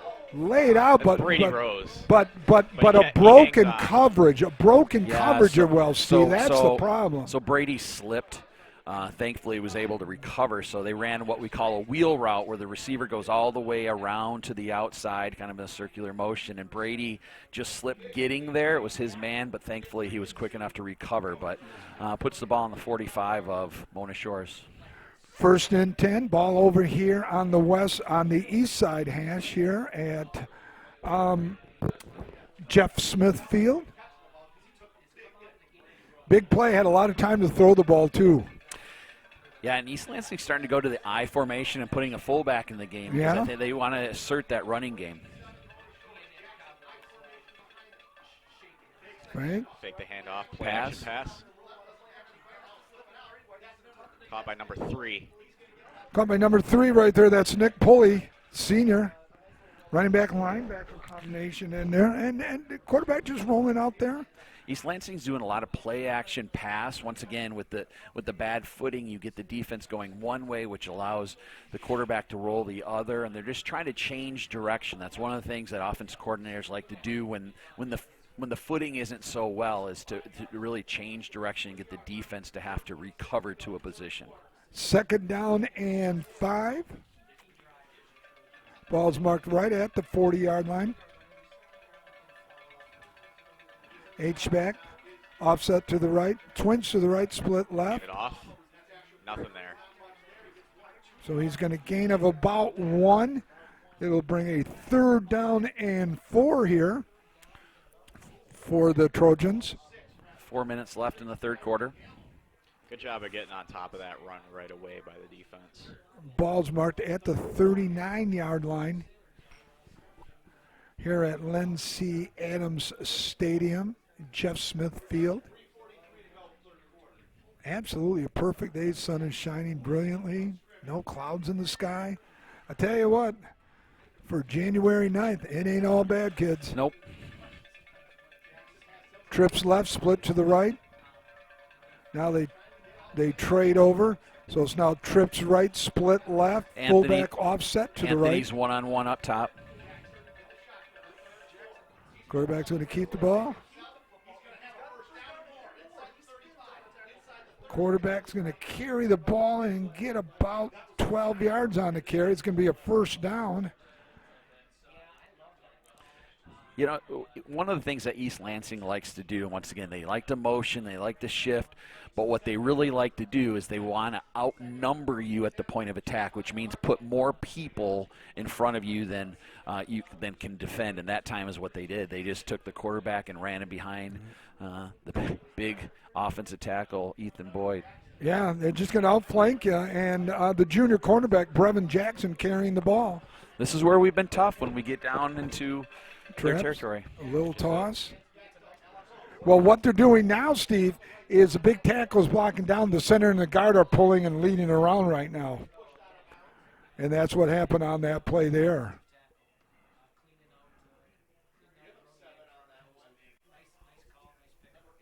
Looks like we're down to 2 and change here.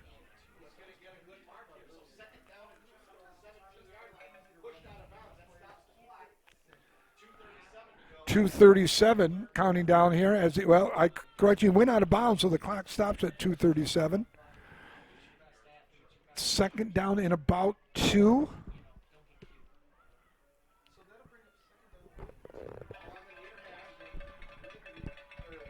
Tight end to the left. It's a double tight, no, H-back, tight end to the right. Trades over. Gonna hand it off up the middle. Uh-oh. Oh, little trap right there. Just tripped up.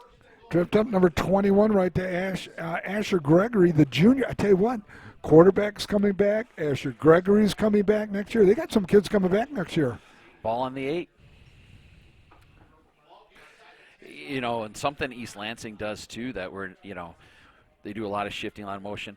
They huddle. Not many teams do we play that huddle anymore either. Not many. And they take their time too. They are definitely in no hurry offensively. 2:15.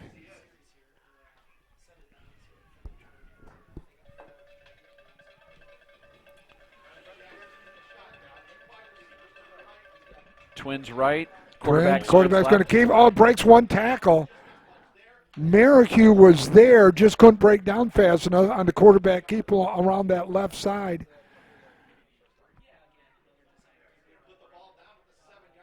Ball's down to the 7-yard line. Second and goal at the 7. Minute 30 left in the third quarter.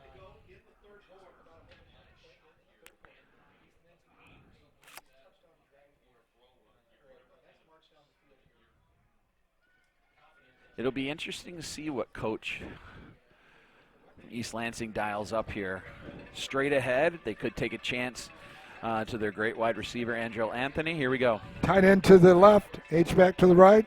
Going to give it to 21. It's Hosey on the carry.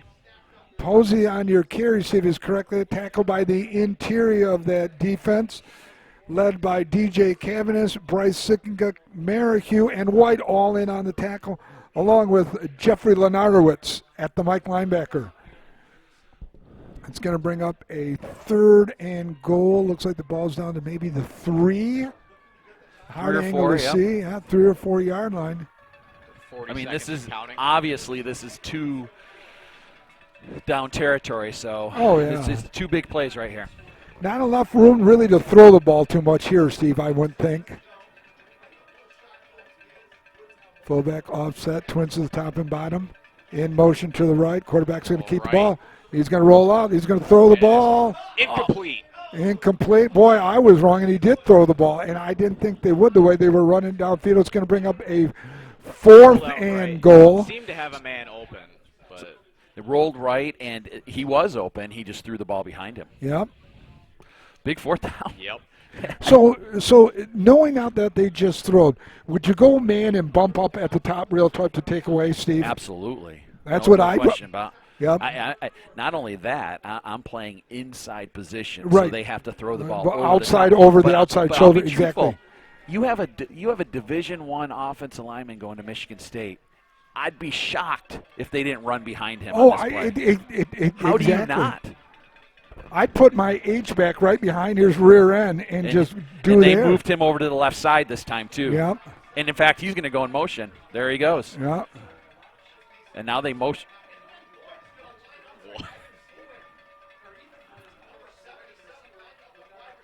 He's going to drop back. Pressure. And he fumbles the ball. It's our ball. The Sailors have stopped him. Boy, what was that? Well, here's what that was. So they took their big D1 tackle, put him at tight end ridiculously, put him in motion. He became a wide receiver, and after the snap of the ball, he was jumping up and down to try to distract everyone, and they were going to throw the ball to the other side of the field. Horrible. Oh, horrible call. Absolutely horrible. Lansing, but great you got call a for us. D1 kid who's 6'5", 288 going to Michigan State. Put the age back right there and pound the kid right through there, for heaven's sake. Well, you know what? We'll take that. You know what? We'll take that poor call. The Great defense play. has stopped. Need a drive here. 1st and 10 for the Sailors. Ball's marked at about the 10-yard line. Elijah Johnson going to carry the ball there. We got to be coming close to the end of the quarter, aren't we, guys? What are we, 2? Yep, we are. 2? No. Nope, we're at it. We're at it right now. Yeah, so we've come to the end of the third quarter here at in the trophy game. It is a regional final. Your Sailors are up 14-7. Hey, you got a 1-minute break, everybody. Steve's going to get caught up. Noah's going to get caught up. I got some stuff to do. We're going to be right back in 1 minute. All the protection you need, nothing you don't. At Lake Michigan Insurance Agency, save on the insurance you need and stop paying for the insurance you don't need.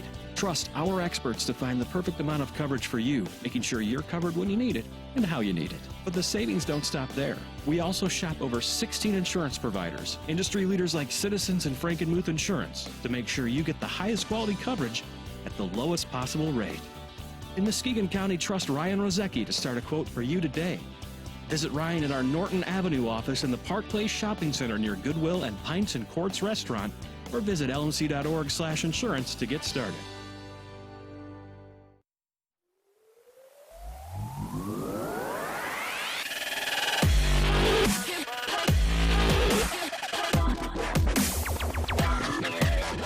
I want to welcome everyone back to fourth and final quarter here, regional championship game.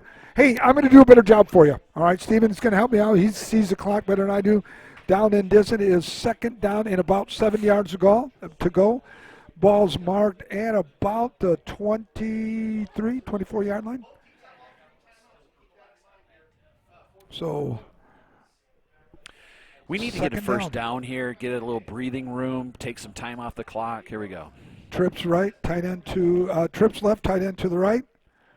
Johnson's going to carry the ball. There's going to be a flag on the play. It's going to be a flag. Is it a hold on us? Sailors are pointing towards East Lansing. Oh. Well, that's a chop block. How does the defense chop block? I don't know. The officials signal with both hands below the knee. So that's a chop block signal. I don't understand how defense does that, but it's going to be a first down for us. Take it, huh? Yeah, no, it's all good. So Sailors, it's a 15-yarder too. It's a big one. So it's going to be 1st and 10 for Sailors. The ball's going to be marked at about the 39-yard line, Steve, 38-yard line. 38. 38, far right hash over here on the west side, on the east side. I tell you what, if East Lansing loses this game, a big part of it's going to be their penalties. Rowe's going to pass. He's got Pierce. Pierce carrying the ball. So a chop block, it's illegal, my son Nicholas says, used to happen when he was coaching in Rifle, Colorado. So they must be crabbing or firing at our offensive guys' knees that prevent them from blocking or something. I can only think. Somebody else knows out there. 2nd down and 5.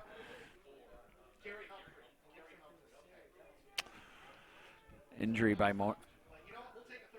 Someone's So down we're for going to take Mona Shores. Yeah. Well, we've got athletic trainer Dan Schroeder from Mercy Health is out there looking at Garrett. I wonder if it's a cramp. It's a cramp. Sure, look at him. He lifted his right leg. He's probably cramping up out there. You know, he's probably got the leggings that are really tight and everything, like Coach was able to get some. Hey, and you know what? It doesn't matter what the temperature is out here. If it's been 58 days since they've played, there is, for real, there is a conditioning element. And, you know, to take that to a serious level, we're in the 4th quarter. Both teams haven't played for 58 days. Yeah. Conditioning will be a big part of this last quarter. You're right. You're right. Who can handle it? This is where all the weightlifting, all the squats, all those types of things, it's like, you know, come into play. And all the conditioning this is where that stuff happens, man. Yeah. And, you know, you're not in school. You're not able to do any of this stuff like that. I want to thank the 469 viewers, and we know there's more out there because we know that you're in families with 3 or 4 watching. We can't appreciate it enough, and hopefully you're enjoying the audio and probably appreciate our live stream for free more than ever based on the comments I'm looking at for the live stream provided by East Lansing. And some great news with that. If we win here, we'll be live streaming. Live. So it's going to be 1st and 10. Ball is going to be marked at the 45-yard line. It'll be a correction. It's 2nd down and 3. 2nd down and 3. Brady Rose at quarterback, twins to the top and bottom. Brady Rose with the fake pass. He's going to keep the ball. And he's going to be about a yard short. Brady slipped a little bit, and on the fake, bubble to the right. Elijah Johnson coming back in, replacing number 13, DeMar Farnham. Boy, the sophomore. 3rd and about a yard. Yep, 3rd and about a yard. And this is going to be key here. Nice, long, methodical drive. Eat it up some time. Wear them down if we can. And again, Steve, it ties into your conditioning aspect as well. Yep. Tight end to the right. Trips to the right, split to the left. Got to believe that you're going to see Brady Rose going to carry the ball. Brady Rose going to break through. He's gone. 25, 10, 5, touchdown. Brady Rose on the quarterback keep. There's a little breathing room now that the Sailors need. Here's your Lake Michigan Insurance instant replay on that score. Just ran it right up the middle. Nobody there to stop him. You know, the interesting part is that East Lansing blitzed on that play, but they blitzed outside of the guards, and Brady ran between the guards, and that's what opened it up. And, let's just be honest. Let's give props to the offensive line. Yep. They're blocking fabulous today. And when you have a hole like that, Brady's good, but, a lot of people could have run through that. Yeah, kudos to Brian Sickinka and Greg Vargas, the offensive line coaches, making some nice changes. Huh? 52-yard scoring drive by Brady Rose. PAT attempt. Keegan DeKuyper with the kick. Brady Rose with the hold. Mark Konechny with the snap. All is good. The kick is good. 10-20. 10 minutes and 20 seconds remaining. Sailors are up now 21-7. Stevie? Noah? Pretty good, huh? Well, not bad at all. I'd say since you just put up the most points that they've allowed this year, 14 was the most, 21 now. Now, here's another scenario. Look at the demeanor on the far side. Walking, lethargic. This is a position they haven't been in all year. Probably. Not even. No, not even close, Steve. Here are their scores, Nick. Ready? Yeah. Their first game of the year was a forfeit to COVID, so it's 2-0. That doesn't count. Yeah, right. So 21-6, 17-0, 63-0, 41-6, 41-0, 49-6, 42-14. Yeah. Right, yeah. No, they haven't seen this. No. I mean, that's. Well, we're going to probably see the squib kick. That's all we've seen in the second half, which has been a great adjustment by the special team coaches. But with that being said, Nick, there is still plenty of talent on the East Lansing side. We saw a touchdown after one play, brother. Yep, there's too much time left. What do we got left, Steve? 10 and change? Looks like 10:25-ish. 10:25 left, okay. So Keegan DeKuyper teeing it up at the 40-yard line. He's done a nice job by the special teams coaches. It's going to be a low line drive trick. There it is again. It's going to take a high bounce. You got a little slip right there. So East Lansing will take over 1st and 10.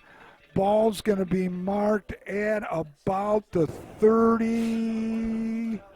We'll make the 35, Steve. Far west hash.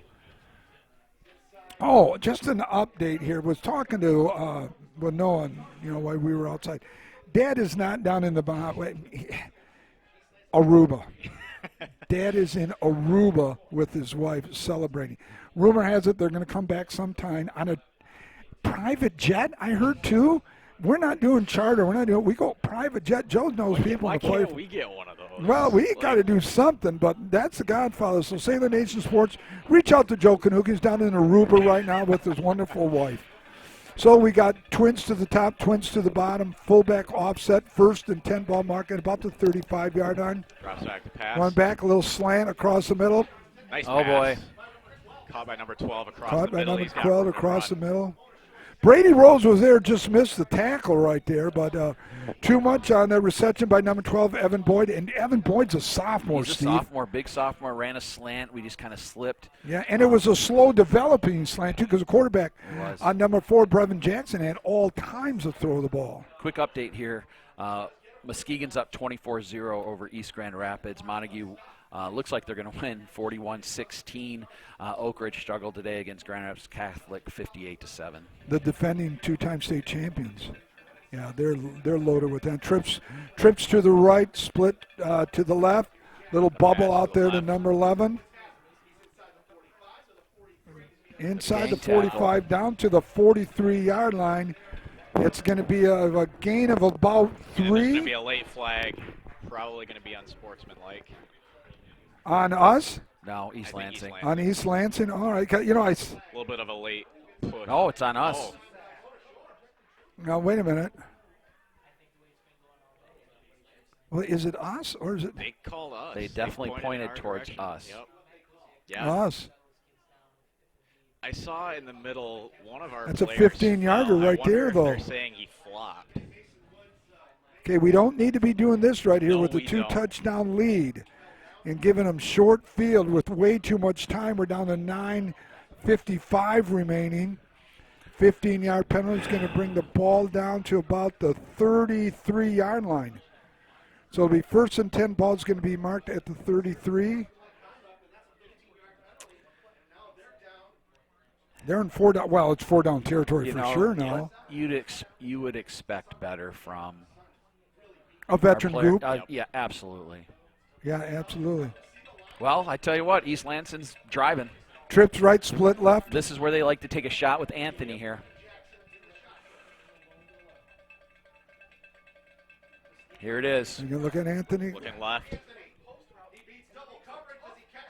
He caught that. He did catch it. Yeah.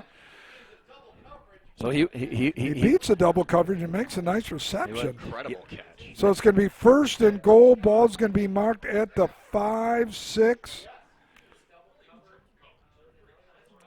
Great No, throw. it's not 1st and goal. I'm looking at the officials. Plenty of time. The ball's at the 11-yard line. So 1st and 10, ball's marked at the 11-yard line. Trips right, split left. Anthony by himself over on the left side here. Fullback out of the pistol. Little toss around that side. He stopped. Gets inside down to about the 5-yard line. So it'll be 2nd down and 4. God, he can get right down, right almost to the goal line there, fellas. I'll tell you what, Brevin Jackson for East Lansing, their quarterback, their second-string quarterback that came in place of Ambrose Wilson, who I thought was a very key player for them, has, He's done a nice he's job. coming in a tough situation, Yeah. bad field conditions, and he has really played a good game. Well, not only has he played a full game, but his first play and pass of the game was touchdown. Yeah. Put your second-string kid in doing that. 8 minutes left. 2nd 8:30. down and goal. Ball's at the 4-yard line. Boy, that penalty's huge. A little toss again. Toss to the right again. Going to be stopped up. It's going to be stopped at about the 2-yard line, I think. Boy, that penalty is huge. That's a huge penalty. Uh-oh, we have someone down, too. Unsportsmanlike. Got a sailor Man down. down. No, he's getting up. All right. Looks about 8:17. The reason why I'm having trouble with the clock is because the sun is shining right into the clock, and it's an it's just hard to see. So Well, we apologize for that. Yep. The clock's at the north end, and football fields run north and south, and because it's the afternoon game right now, the sun's right into the south.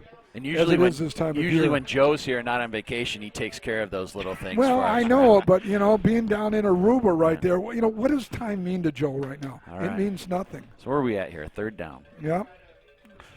Huge. 3rd and 4 down goal. territory. Yep, 3rd and goal. 3rd and goal. Twins at the left. 3. Quarterback Quarterback's right. gonna keep the ball. it. It's going to get in, Touchdown. and he's in the end zone for a touchdown.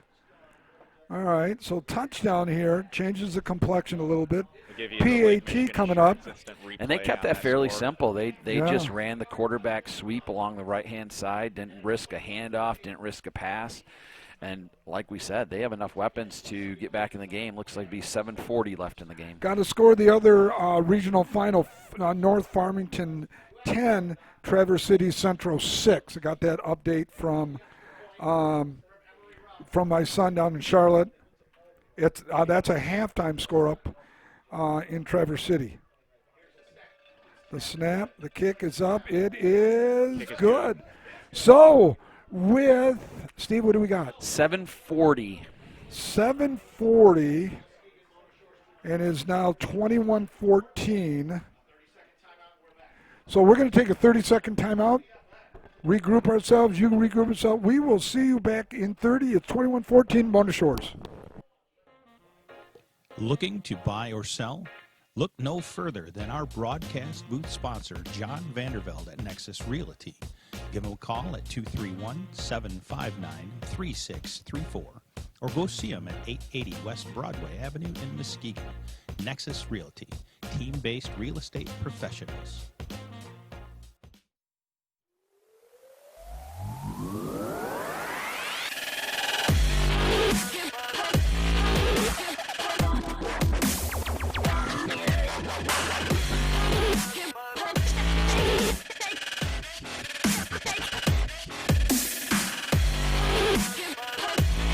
Welcome back. We want to welcome all 530 people who are listening to us. Multiply that too. We got over 1,000 people.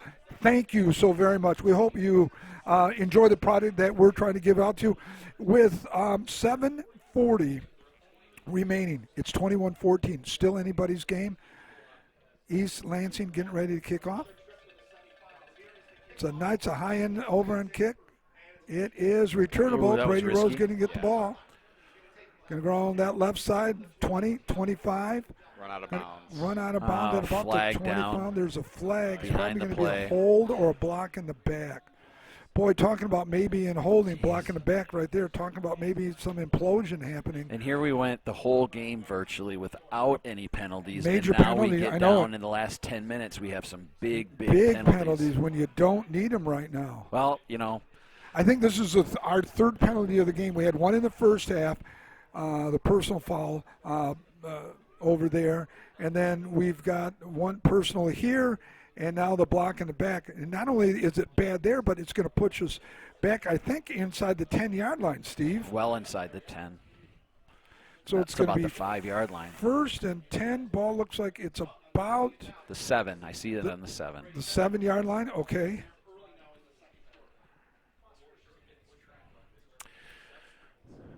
Momentum has switched a little bit to East Lansing right here. Get a couple first down to get out of the box here. Gonna keep it. Brady Rose is going to carry the ball. Brady Rose is going to get about 4 yards on the lunge. On that first down and he was play. stopped in the backfield and was able to get a couple extra yards, which when you're down on your own 7-yard line, any breathing room is welcome. And it's imperative that we get a first down here. Pickup of about 5. We'll call it second down and 5. Ball's about the 10-yard line. Trying to see. Again, they didn't have a chance to remark the fields, put the hashes or numbers on. So we're looking at stuff that's old. Elijah Johnson going to carry the ball.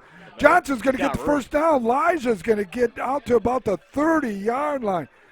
That is huge right there on the fullback trap. Going back to their bread and butter veer, and Brady read it perfect. Yep, read it perfectly. And Not only that, but that's huge right there. And for those of you listening, when we say veer, Brady, when he goes to hand off the ball, he's reading a defensive lineman, and depending on what that defensive lineman does, decides whether he gives the ball to the running back or he keeps it. And based on what that defensive lineman did there, he gave it to the running back. And he's either reading the tackle or the end, depending on where the veer is going, whether it's inside or outside veer. He's reading his offensive tackle. So first and 10, ball's going to be marked at about the 35-yard line. We'll make it 30-yard line. 6:20 left in the game. Twins to the top and bottom. Johnson offset to the right. Brady Rose going to keep the ball. He's going to tiptoe his roll across 30. Across No, at 40. gonna get There's going to called be for a another hold. flag. Definitely a hold. Penalties are going to, and not only are the penalties bad for yard, but it stops the clock. It stops the clock that you're just ticking off critical seconds, which add up to minutes.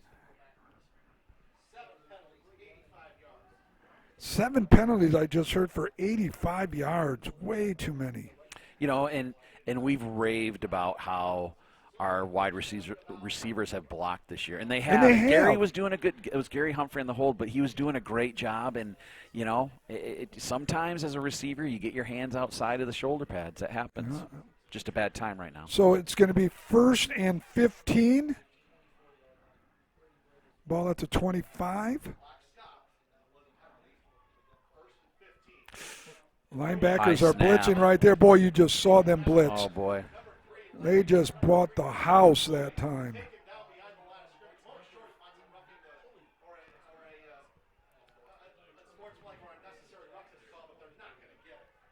Yeah, they were all. Okay, the question is, where are they going to mark the ball? Where this guy is up here or way back there? Where's his forward momentum? So the play didn't even look good from the beginning. It was No. a high snap, and then Brady was trying to hand the ball off, and then he got stopped, and then he got Both driven linebackers back. came blitzing in there. I mean, it was just. I mean, I would say that was a late hit, but they didn't call it. 5:40, second down and 16. I got to stand up here pretty soon so I can see this better with the sun. Trips right, split left.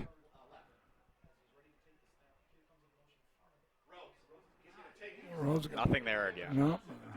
It's going to bring up a 3rd and 15. And they still tried to give that motion and then go hand the ball off opposite of that motion. But so I mean, you go 3rd and 15 with 5 minutes left in the game, folks. 3rd and 15. Ball's right in the middle of the field, and it's kind of torn up in that middle right there. So the footage is going to be bad. We got Coach Kozak's taking a long time to call. Probably going to eat up as much time as he can.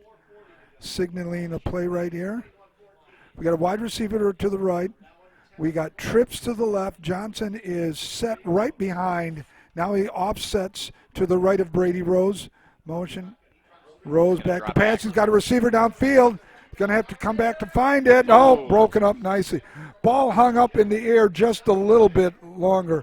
We've got a sailor that's down here. Gary Humphrey. Is that Gary Humphreys down? Yeah, he was the intended receiver on the play. And he did get hit pretty hard. Yeah, he got hit. He got double covered on that. Yeah, and you know what? It was 3rd and 15.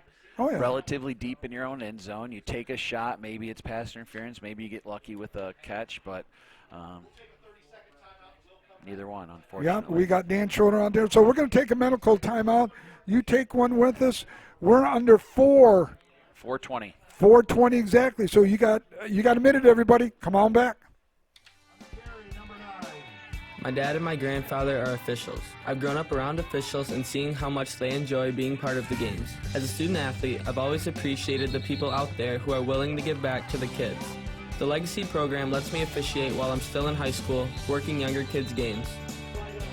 Officiating gives me a better understanding of the game. I get to make some pretty good money for a high school kid, and I even get to spend some quality time with my dad. There's help wanted. Just whistle.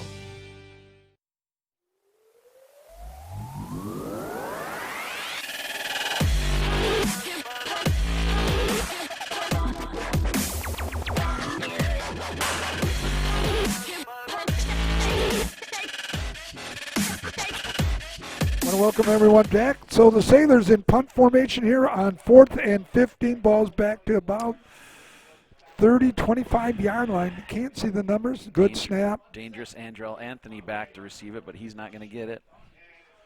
Short little punt right there. They've got some. It's about a 22-yard punt.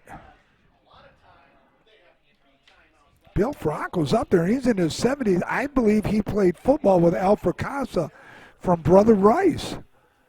Wow, this guy's been around a lot. Has he been coaching here for a while then as well, I'm assuming? 16 years. Oh, okay. So the ball is on Mona Shore's 47-yard line, Yeah. Nick. Oh, I know. It was only a 22-yard punt. So he's 75. I'm 64. I got 11 more years left to keep coaching. 4:12 left. All right, 4:12. We got trips to the left, split to the right. Ball's marked at about the 47-yard line, everybody. Don't go in there. We're going empty. Twins to the top, trips to the bottom. Back to pass. Passing formation. Boy, he's got all day. Little sling. And that is caught. Caught by Anthony. He had all day. That's the problem. 20-yard reception.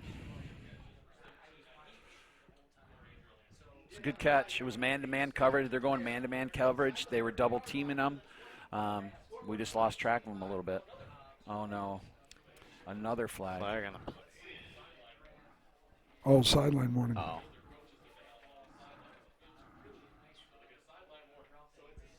So Mona Shore's coach has got a sideline warning.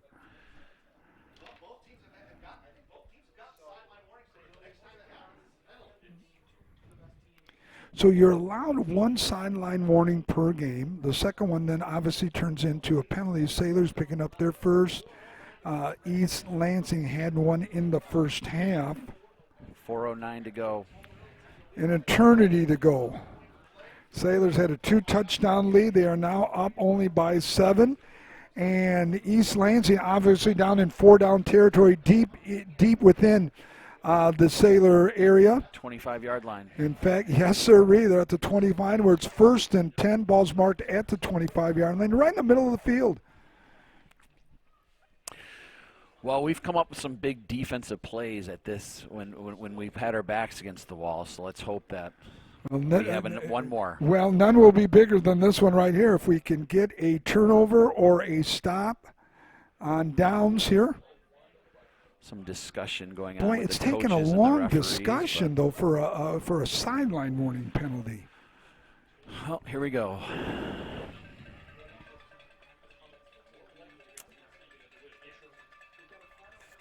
Trips to the right, split to the left. Fullback right behind the quarterback. Little toss. Toss it. Nice job right there. That was a nice job Trying by to follow, Farnham. Trying to follow their big offensive tackle, Ethan Boyd. Great play by the Sailors. Yeah, Farnham, Humphreys, White all in on the tackle there, on the toss. Ball's on the 23 after that gain of 2. Brings up 2nd down and 8. Ball's now on the far west side here of Smith Stadium, or Smith Field, I should say. Jeff Smith Field. Now, did he stay in bounds? Is the clock going? Or did they run? Clock is out of bounds. The clock is going. So they take a long time. Trips left, split right.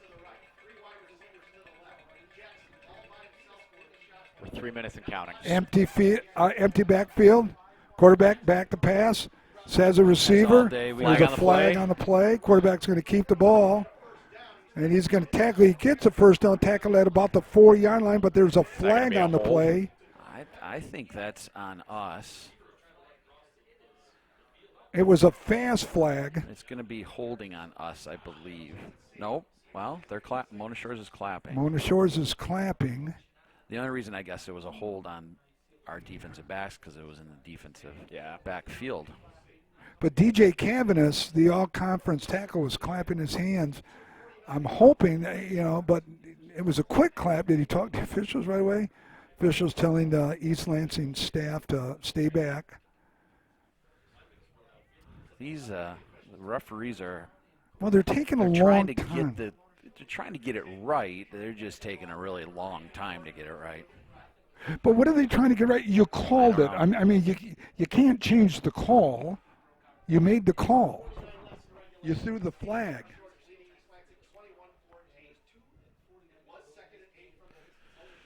.249 left as we wait for the call here.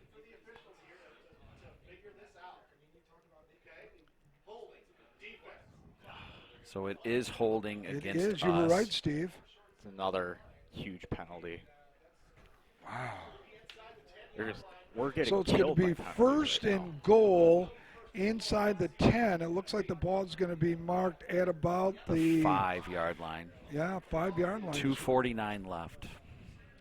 Boy, the penalties are just killing us right now.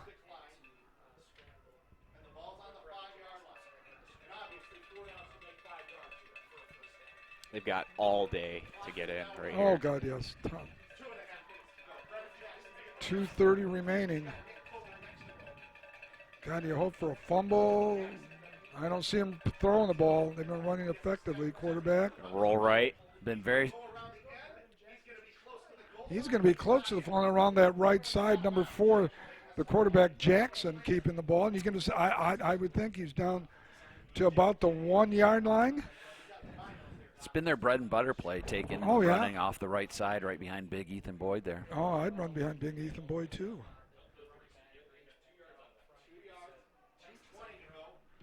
2:20. We're down to about the 1-yard line. Ball on the far right hash.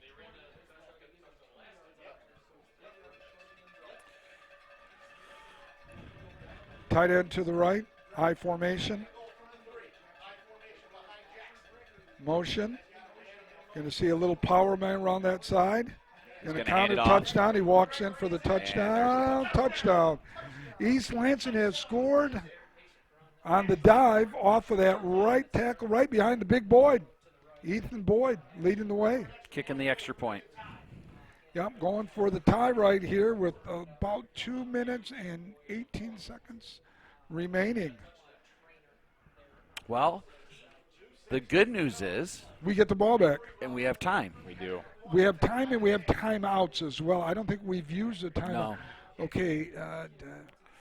Well, let's hope he misses the extra point. Let's start there. East Lansing. Okay, both teams have 3 timeouts available.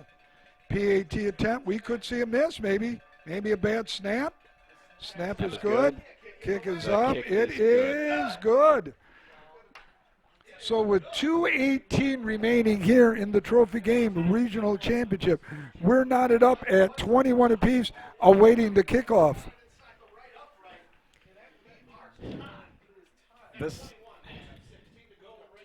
We've let this game slip away. Yes, we have. The penalties are killing us right now.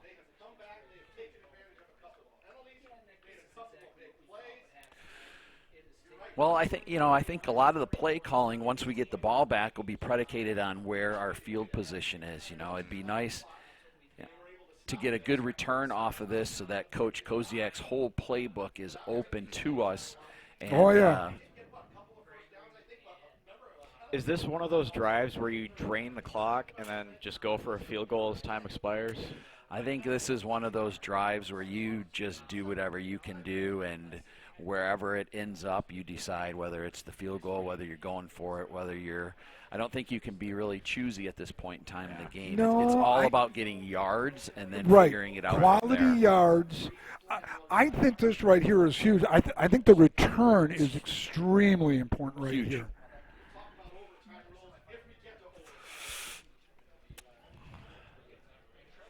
Whatever we do, we can't leave enough time on the clock for them to get the ball back and score again before overtime.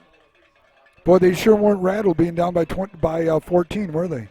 Thanks for all the viewers, 555. We'll try to be as precise and accurate and give you as much information as we can down here in the last 2 minutes. Getting ready for the kickoff. There it is. It's a low squib. It's going to be tackled by Brady Rose. Brady Rose across the 20, 25, 30. 35. And another flag. Another flag.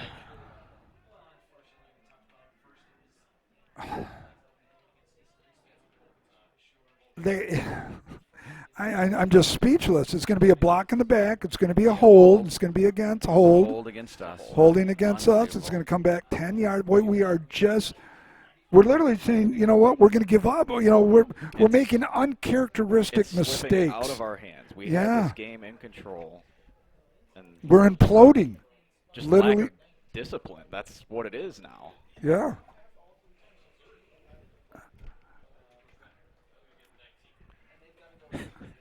unbelievably enough, Coach Farraco of East Lansing is complaining at the referees after all the calls he's getting.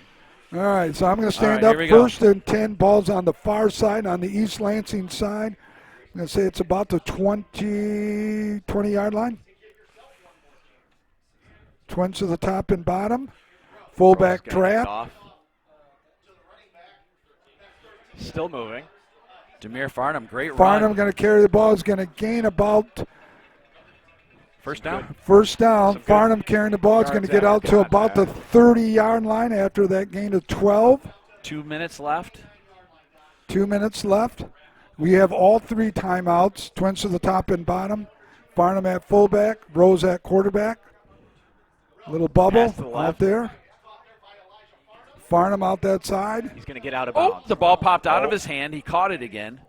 Caught it. It goes on that far side. He's going Lost to gain. yards. And now we There's have gonna another be a flag. but that's on East Lansing. Yeah. Late So hit. that might be a penalty on East Lansing for a late hit or personal foul. So a minute 44 left. We just threw a bubble screen. Farnham was running with the ball. The ball popped out of his hand, so he had lost yards. He got hit out of bounds, and then there was a late hit out of bounds for you. Those of you Personal at home. foul will be 15-yard penalty marked off against the Trojans of East Lansing. I should have stood up hours ago here. Much better look here for That'll heaven's put the sake. ball at the 49. 49 or 50 Almost yard. midfield. It'll be 50 yard, 49. We'll make it to 49 of Mona Shores. Looks like a minute 44 left. All 3 timeouts for both teams.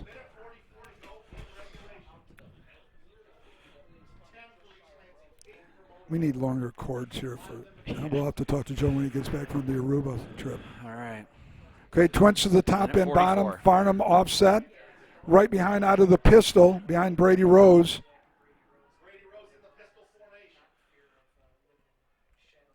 There's a snap. It's going to be a run. Farnham's going to hand it carry the off. ball. Farnham's going to pick up about 4 yards on that carry. Clock still 1, running. 2, 3, 4. It'll bring up a 2nd down and 6. Ball's on the far west side here 1 minute 30. at Adams Stadium, Jeff Smith Field. Sailors in a hurry-up mode. Quick offense. Twins to the top and bottom. Farnham out of the Rose out of the pistol. Still have 3 timeouts. Yep. Bubble. Straight that side. Bubble screen to the right. Right. They Gonna get some threw that yards. flag. There's going to be a flag. It's probably going to come back with a hold on here. I'm not. I don't like to complain about referees, but I'm going to tell you that It's getting excessive.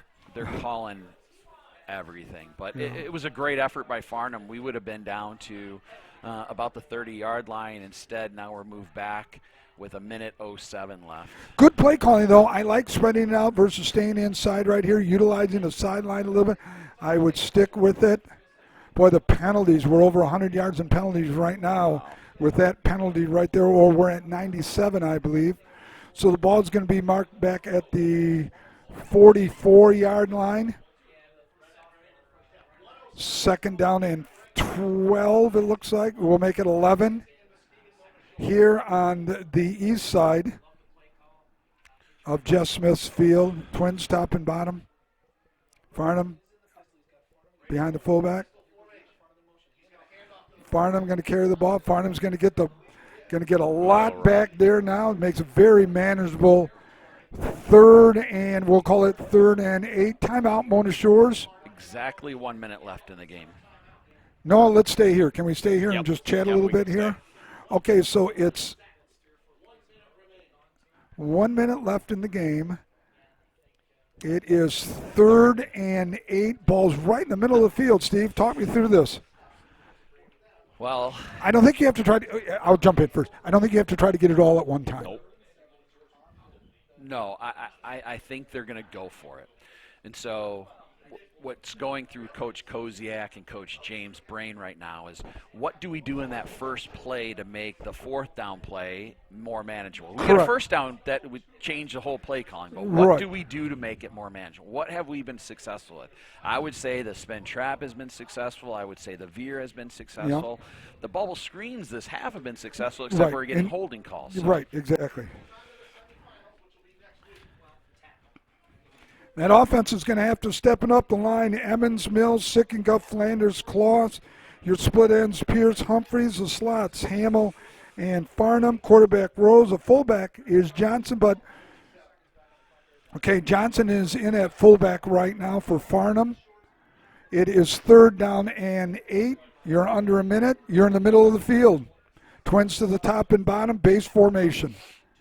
Johnson offset to the right now. By motion. Rose is going to carry the ball. Not going to get anything right there. So it's going to bring up a 4th down. Now that changes. Do you punt the ball? Well, East Lansing looks like they're going to take a timeout.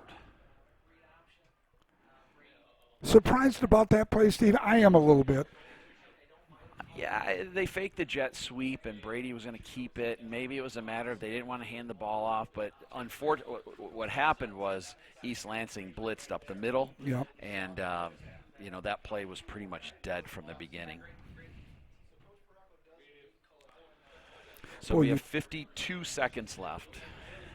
Interesting to see what they do here. They have, trying to see how many timeouts they have. 2 timeouts. They have 2. We have 2.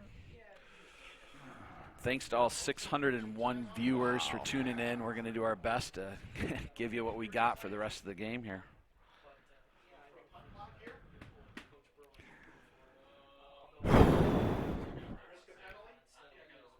I'm punting the ball. If I was a coach, I guess I'm more of a defensive guy. He's not lining up to punt the ball. But again, but Brady's putting a glove on his hand, which tells me he might be pooch punting it. Pooch punting. But they still have someone back. Yes, which I would, right, and that's what back. I would do because of the pooch punt situation that we've done. I'm punting it out of bounds. He's going to drop back, and there's the punt. That wasn't Hicks. Brevin Jackson, the quarterback on the catch. Okay, there. Jackson on the reception. So it'll be 1st and 10 East Lansing with 48 seconds left. They have 2 timeouts. We have 2 timeouts. Ton of time. They're throw the ball, All-American wide receiver, Power 5 tackle. What am I missing here? Probably nothing. No. Potentially looking at overtime. Boy, the penalties have killed us in this 4th quarter. If we lose this game, that's what's going to define this loss. Oh, I agree, Noah. Absolutely. Penalties have destroyed us. We literally have imploded with penalties.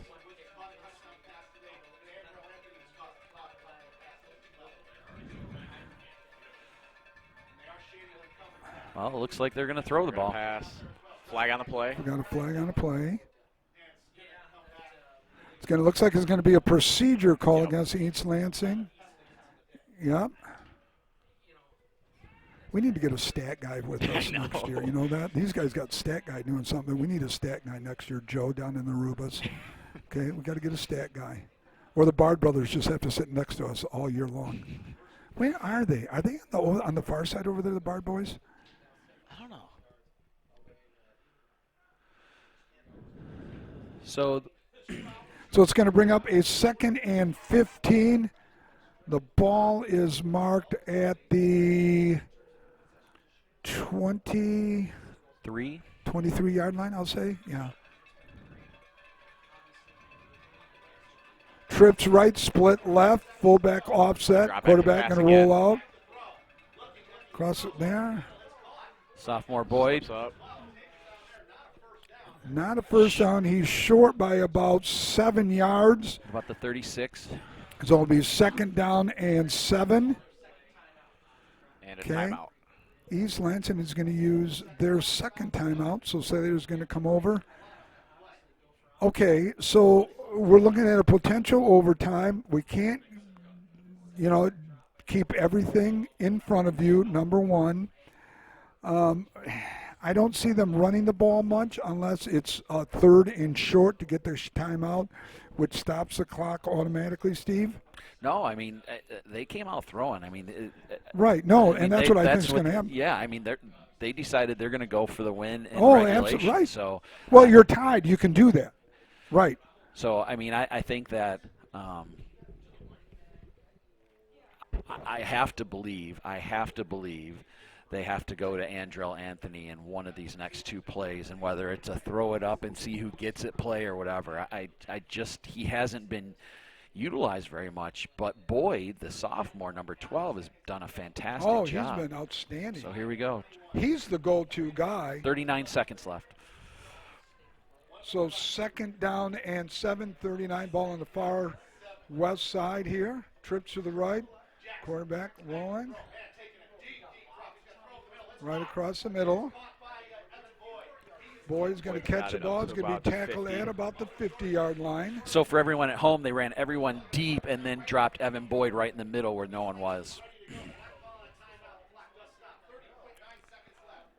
34.9 seconds left. 30 seconds left. Trips to the left, split to the right. Going to drop back again. Jackson back. Tipped, we got it! Intercepted. It was tipped. Cavitas. DJ Cavitas has the ball. Oh, DJ Cavitas. Oh, my gosh. That is huge. DJ Cavitas. We tipped it. We caught it at the tipped him 50, dead and he on. returned it to Cavitas. the, it's hard to see, folks, 35-yard line maybe. That is beautiful. Oh, my God. You're down to 25 seconds. What does Chris Berman say? Rumbling, bumbling, stumbling? That's what DJ was doing. DJ Cavitas. That is a big man running.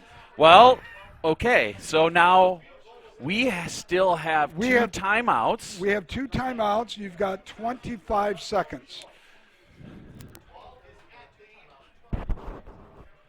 God, do you put Konechny in with a double pass maybe too to a gadget? I'm just throwing some some fun things, or you just go with You Brady? just do what you got to do. No, you do what you got to do. Rowe's going to keep. Brady Rose. Brady, keep pushing, yards. boys. Brady keep up the pushing. middle. Brady Rose. Timeout. We are down to the. Are we down the 5, 10, 7-yard line? It looks we like call the a official. timeout. How much time is left? We're at the 9-yard line, I think, Nick. Does that say 5 seconds? With 5 seconds, field goal attempt right here for a regional championship game. And Brady got hit, and he just used his legs and just pushed for another 6-7 yards. A regional championship at stake with 5.3 seconds left. This may be the biggest play of the season. Boy, and we have had big plays throughout our years. You go back to when we were playing at Howell with Tyree Jackson down to a third-string quarterback, we win. You go last year at Waldate Western, 57-56, 113 points scored. This, I'll tell you what, Dave Taylor used to say, you got to have talent, but you know what? You got to be good, but sometimes you got to have a little luck. And Coach originally had the field goal team in. He has taken the field goal team out and put the offense back in. So I don't know what he's thinking here. Holy moly. Why? You don't have enough to see what they're lining up in? I don't know, but I'll tell you this. Dimitri's up top, and I wonder if they're going to take a shot into the end zone. There's not enough time for a second play. I know. Unless they're going to try to get him to jump to get it closer. Yeah. So now East Lansing takes a timeout. So Mona Shores was lined up in an offensive formation. They had 2 wideouts to the left. East Lansing saw what they were going to do and called timeout. Steve, what do? You got a proven kicker in DeKuyper. He's made both extra points. Snaps have been good.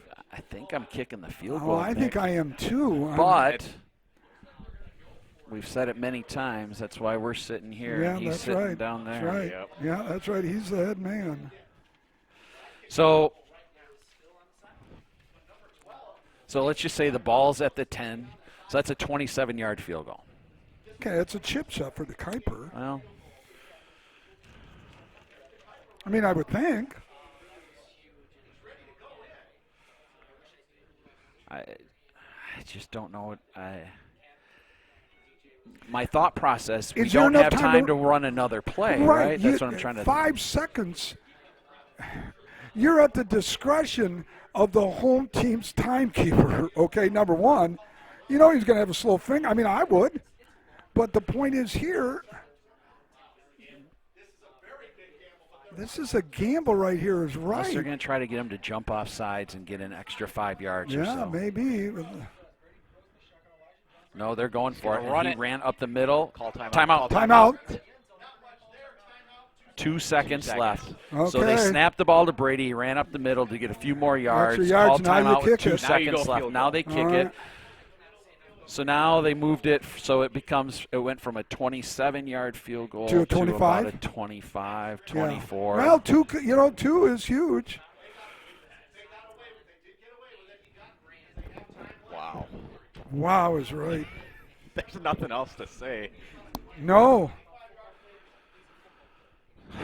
2 seconds left.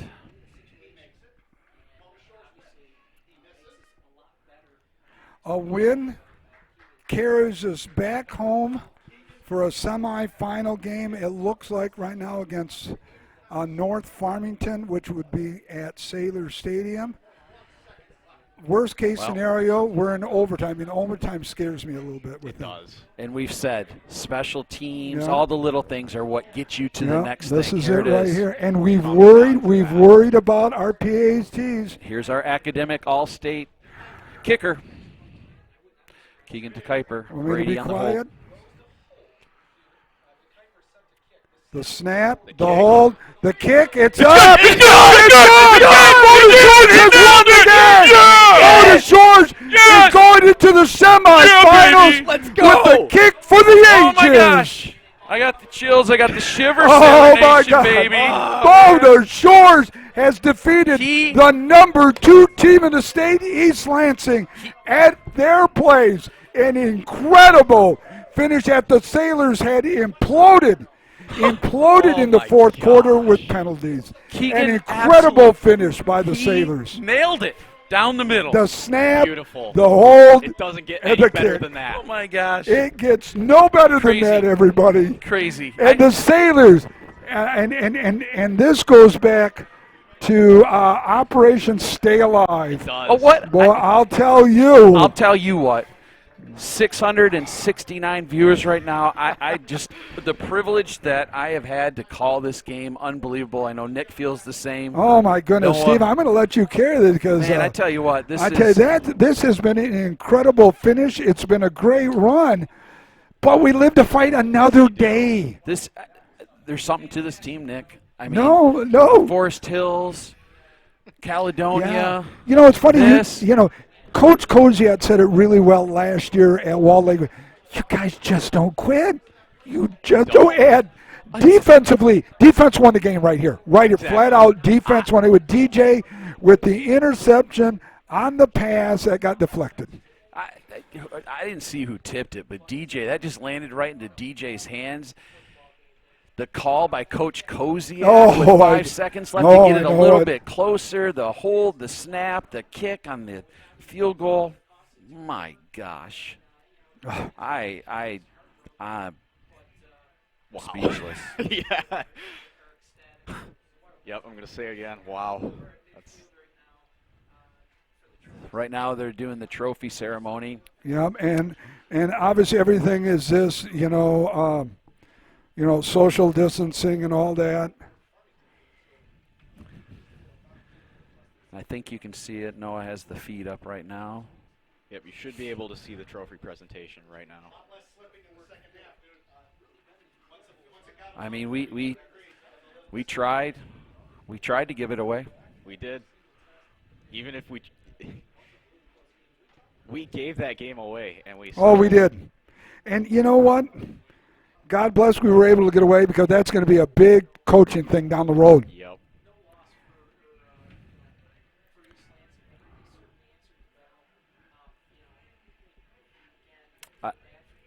I mean, East Lansing playing with a backup quarterback in the regional final game. They played well, but Not well enough, right? Starting to smell like a team of destiny, Nick. I don't know. You can't ask for a much better opponent. They played. Oh, no. You live to fight another day. You live to fight another day with the COVID hanging around you, with everything that's going on in the world. You live to fight. Operation Stay Alive lives to see another day, another practice, another Sunday film session, Monday offense, Tuesday defense. And guess what, Sailor Nation Sports? We're going to be bringing it to you live, video and audio. We get to have a little bit more fun. Need to know where I need to do some workout. Steve kept saying down the distance. Again, I do apologize. It was hard for me to see. I will keep improving each and every week. The honor has been ours. Noah, give us some thoughts, your thoughts, buddy, because you did a hell of a job tonight. Hell of a job, buddy. Thank you. It meant a lot to be back for this one. It was hard with school because, even last year I was able to be back for many games. But I could not have asked for a better game to come back to. And to have the opportunity to call it alongside you guys, it's an incredible opportunity. We can't thank you enough. You made your dad proud, buddy. So much. Yep, your dad down in Aruba would be very, very proud of you. Yeah, I hope he is. But I tell you what, Joe. You know what? Have a margarita for your son down in Aruba right now because he did a heck of a job. And I'll tell you what. Speaking of Joe, Mr. Sailor Nation behind. Yeah, the well, scenes, he's the godfather listen, of it. Yeah. I hope, and I know people do, and I'm not.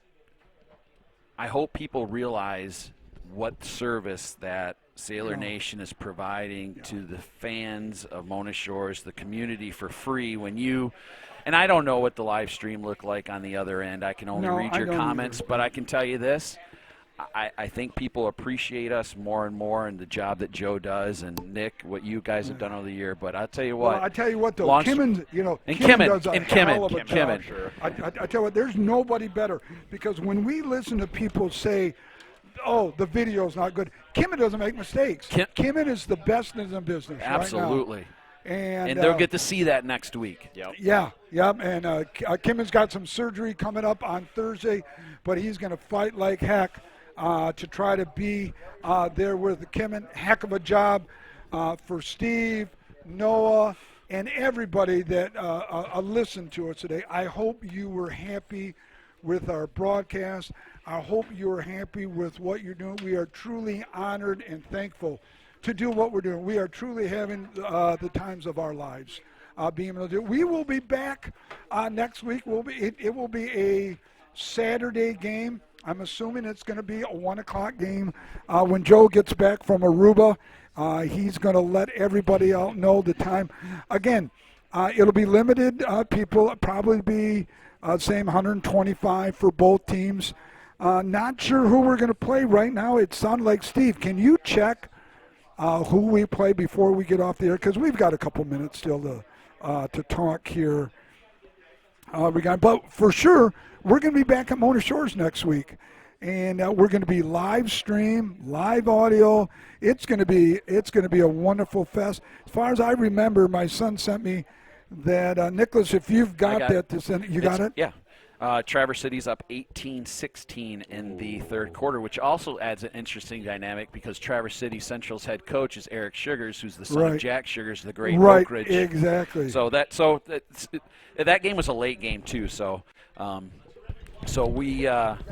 we'll see where we end up, but it'll be North Farmington or Traverse City next week. Once again, Oak Ridge lost 58-7.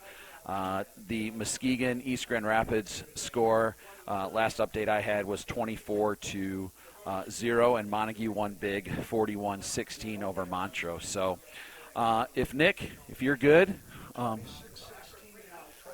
26-16 Traverse City over North Farmington. So,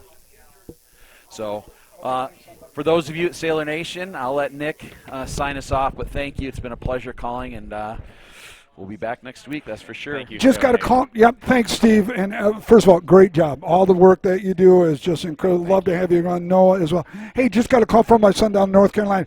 26-16 Traverse City fourth quarter right now. So it looks like the Trojans will be coming, if that score holds up, Traverse City will be coming down. Steve, that goes back, you remember those days, the old LMAC days, buddy, when you and I played the Lake Michigan Athletic Conference. It went Traverse City, Muskegon, Catholic, Grand Haven, Mona Shore, Benton Harbor. I mean, it was up and down the coast. That was a great conference. But again, we want to wish everybody a wonderful weekend. Hope you enjoyed the broadcast. We know the outcome, the score was wonderful. The way it happened, room for improvement. But for 58 days off, I tell you what, a win is a win. Have a great weekend. Enjoy the weekend. Stay safe. Practice your social distancing. If you can get the vaccine, I was blessed. I got mine on Thursday. Make sure that you do that. But for all of us here at Sailor Nation Court, for Kimmin, Steve, Noah, myself, Joe, everybody, thank you, everybody, for listening. Thank you for your input. Have a great evening, great weekend. We will see you next Saturday from Mona Shores as the Sailors play host to their next opponent. Happy New Year, everybody. This is Sailor Nation Sports Network. Thank you for joining us, and we'll see you next time.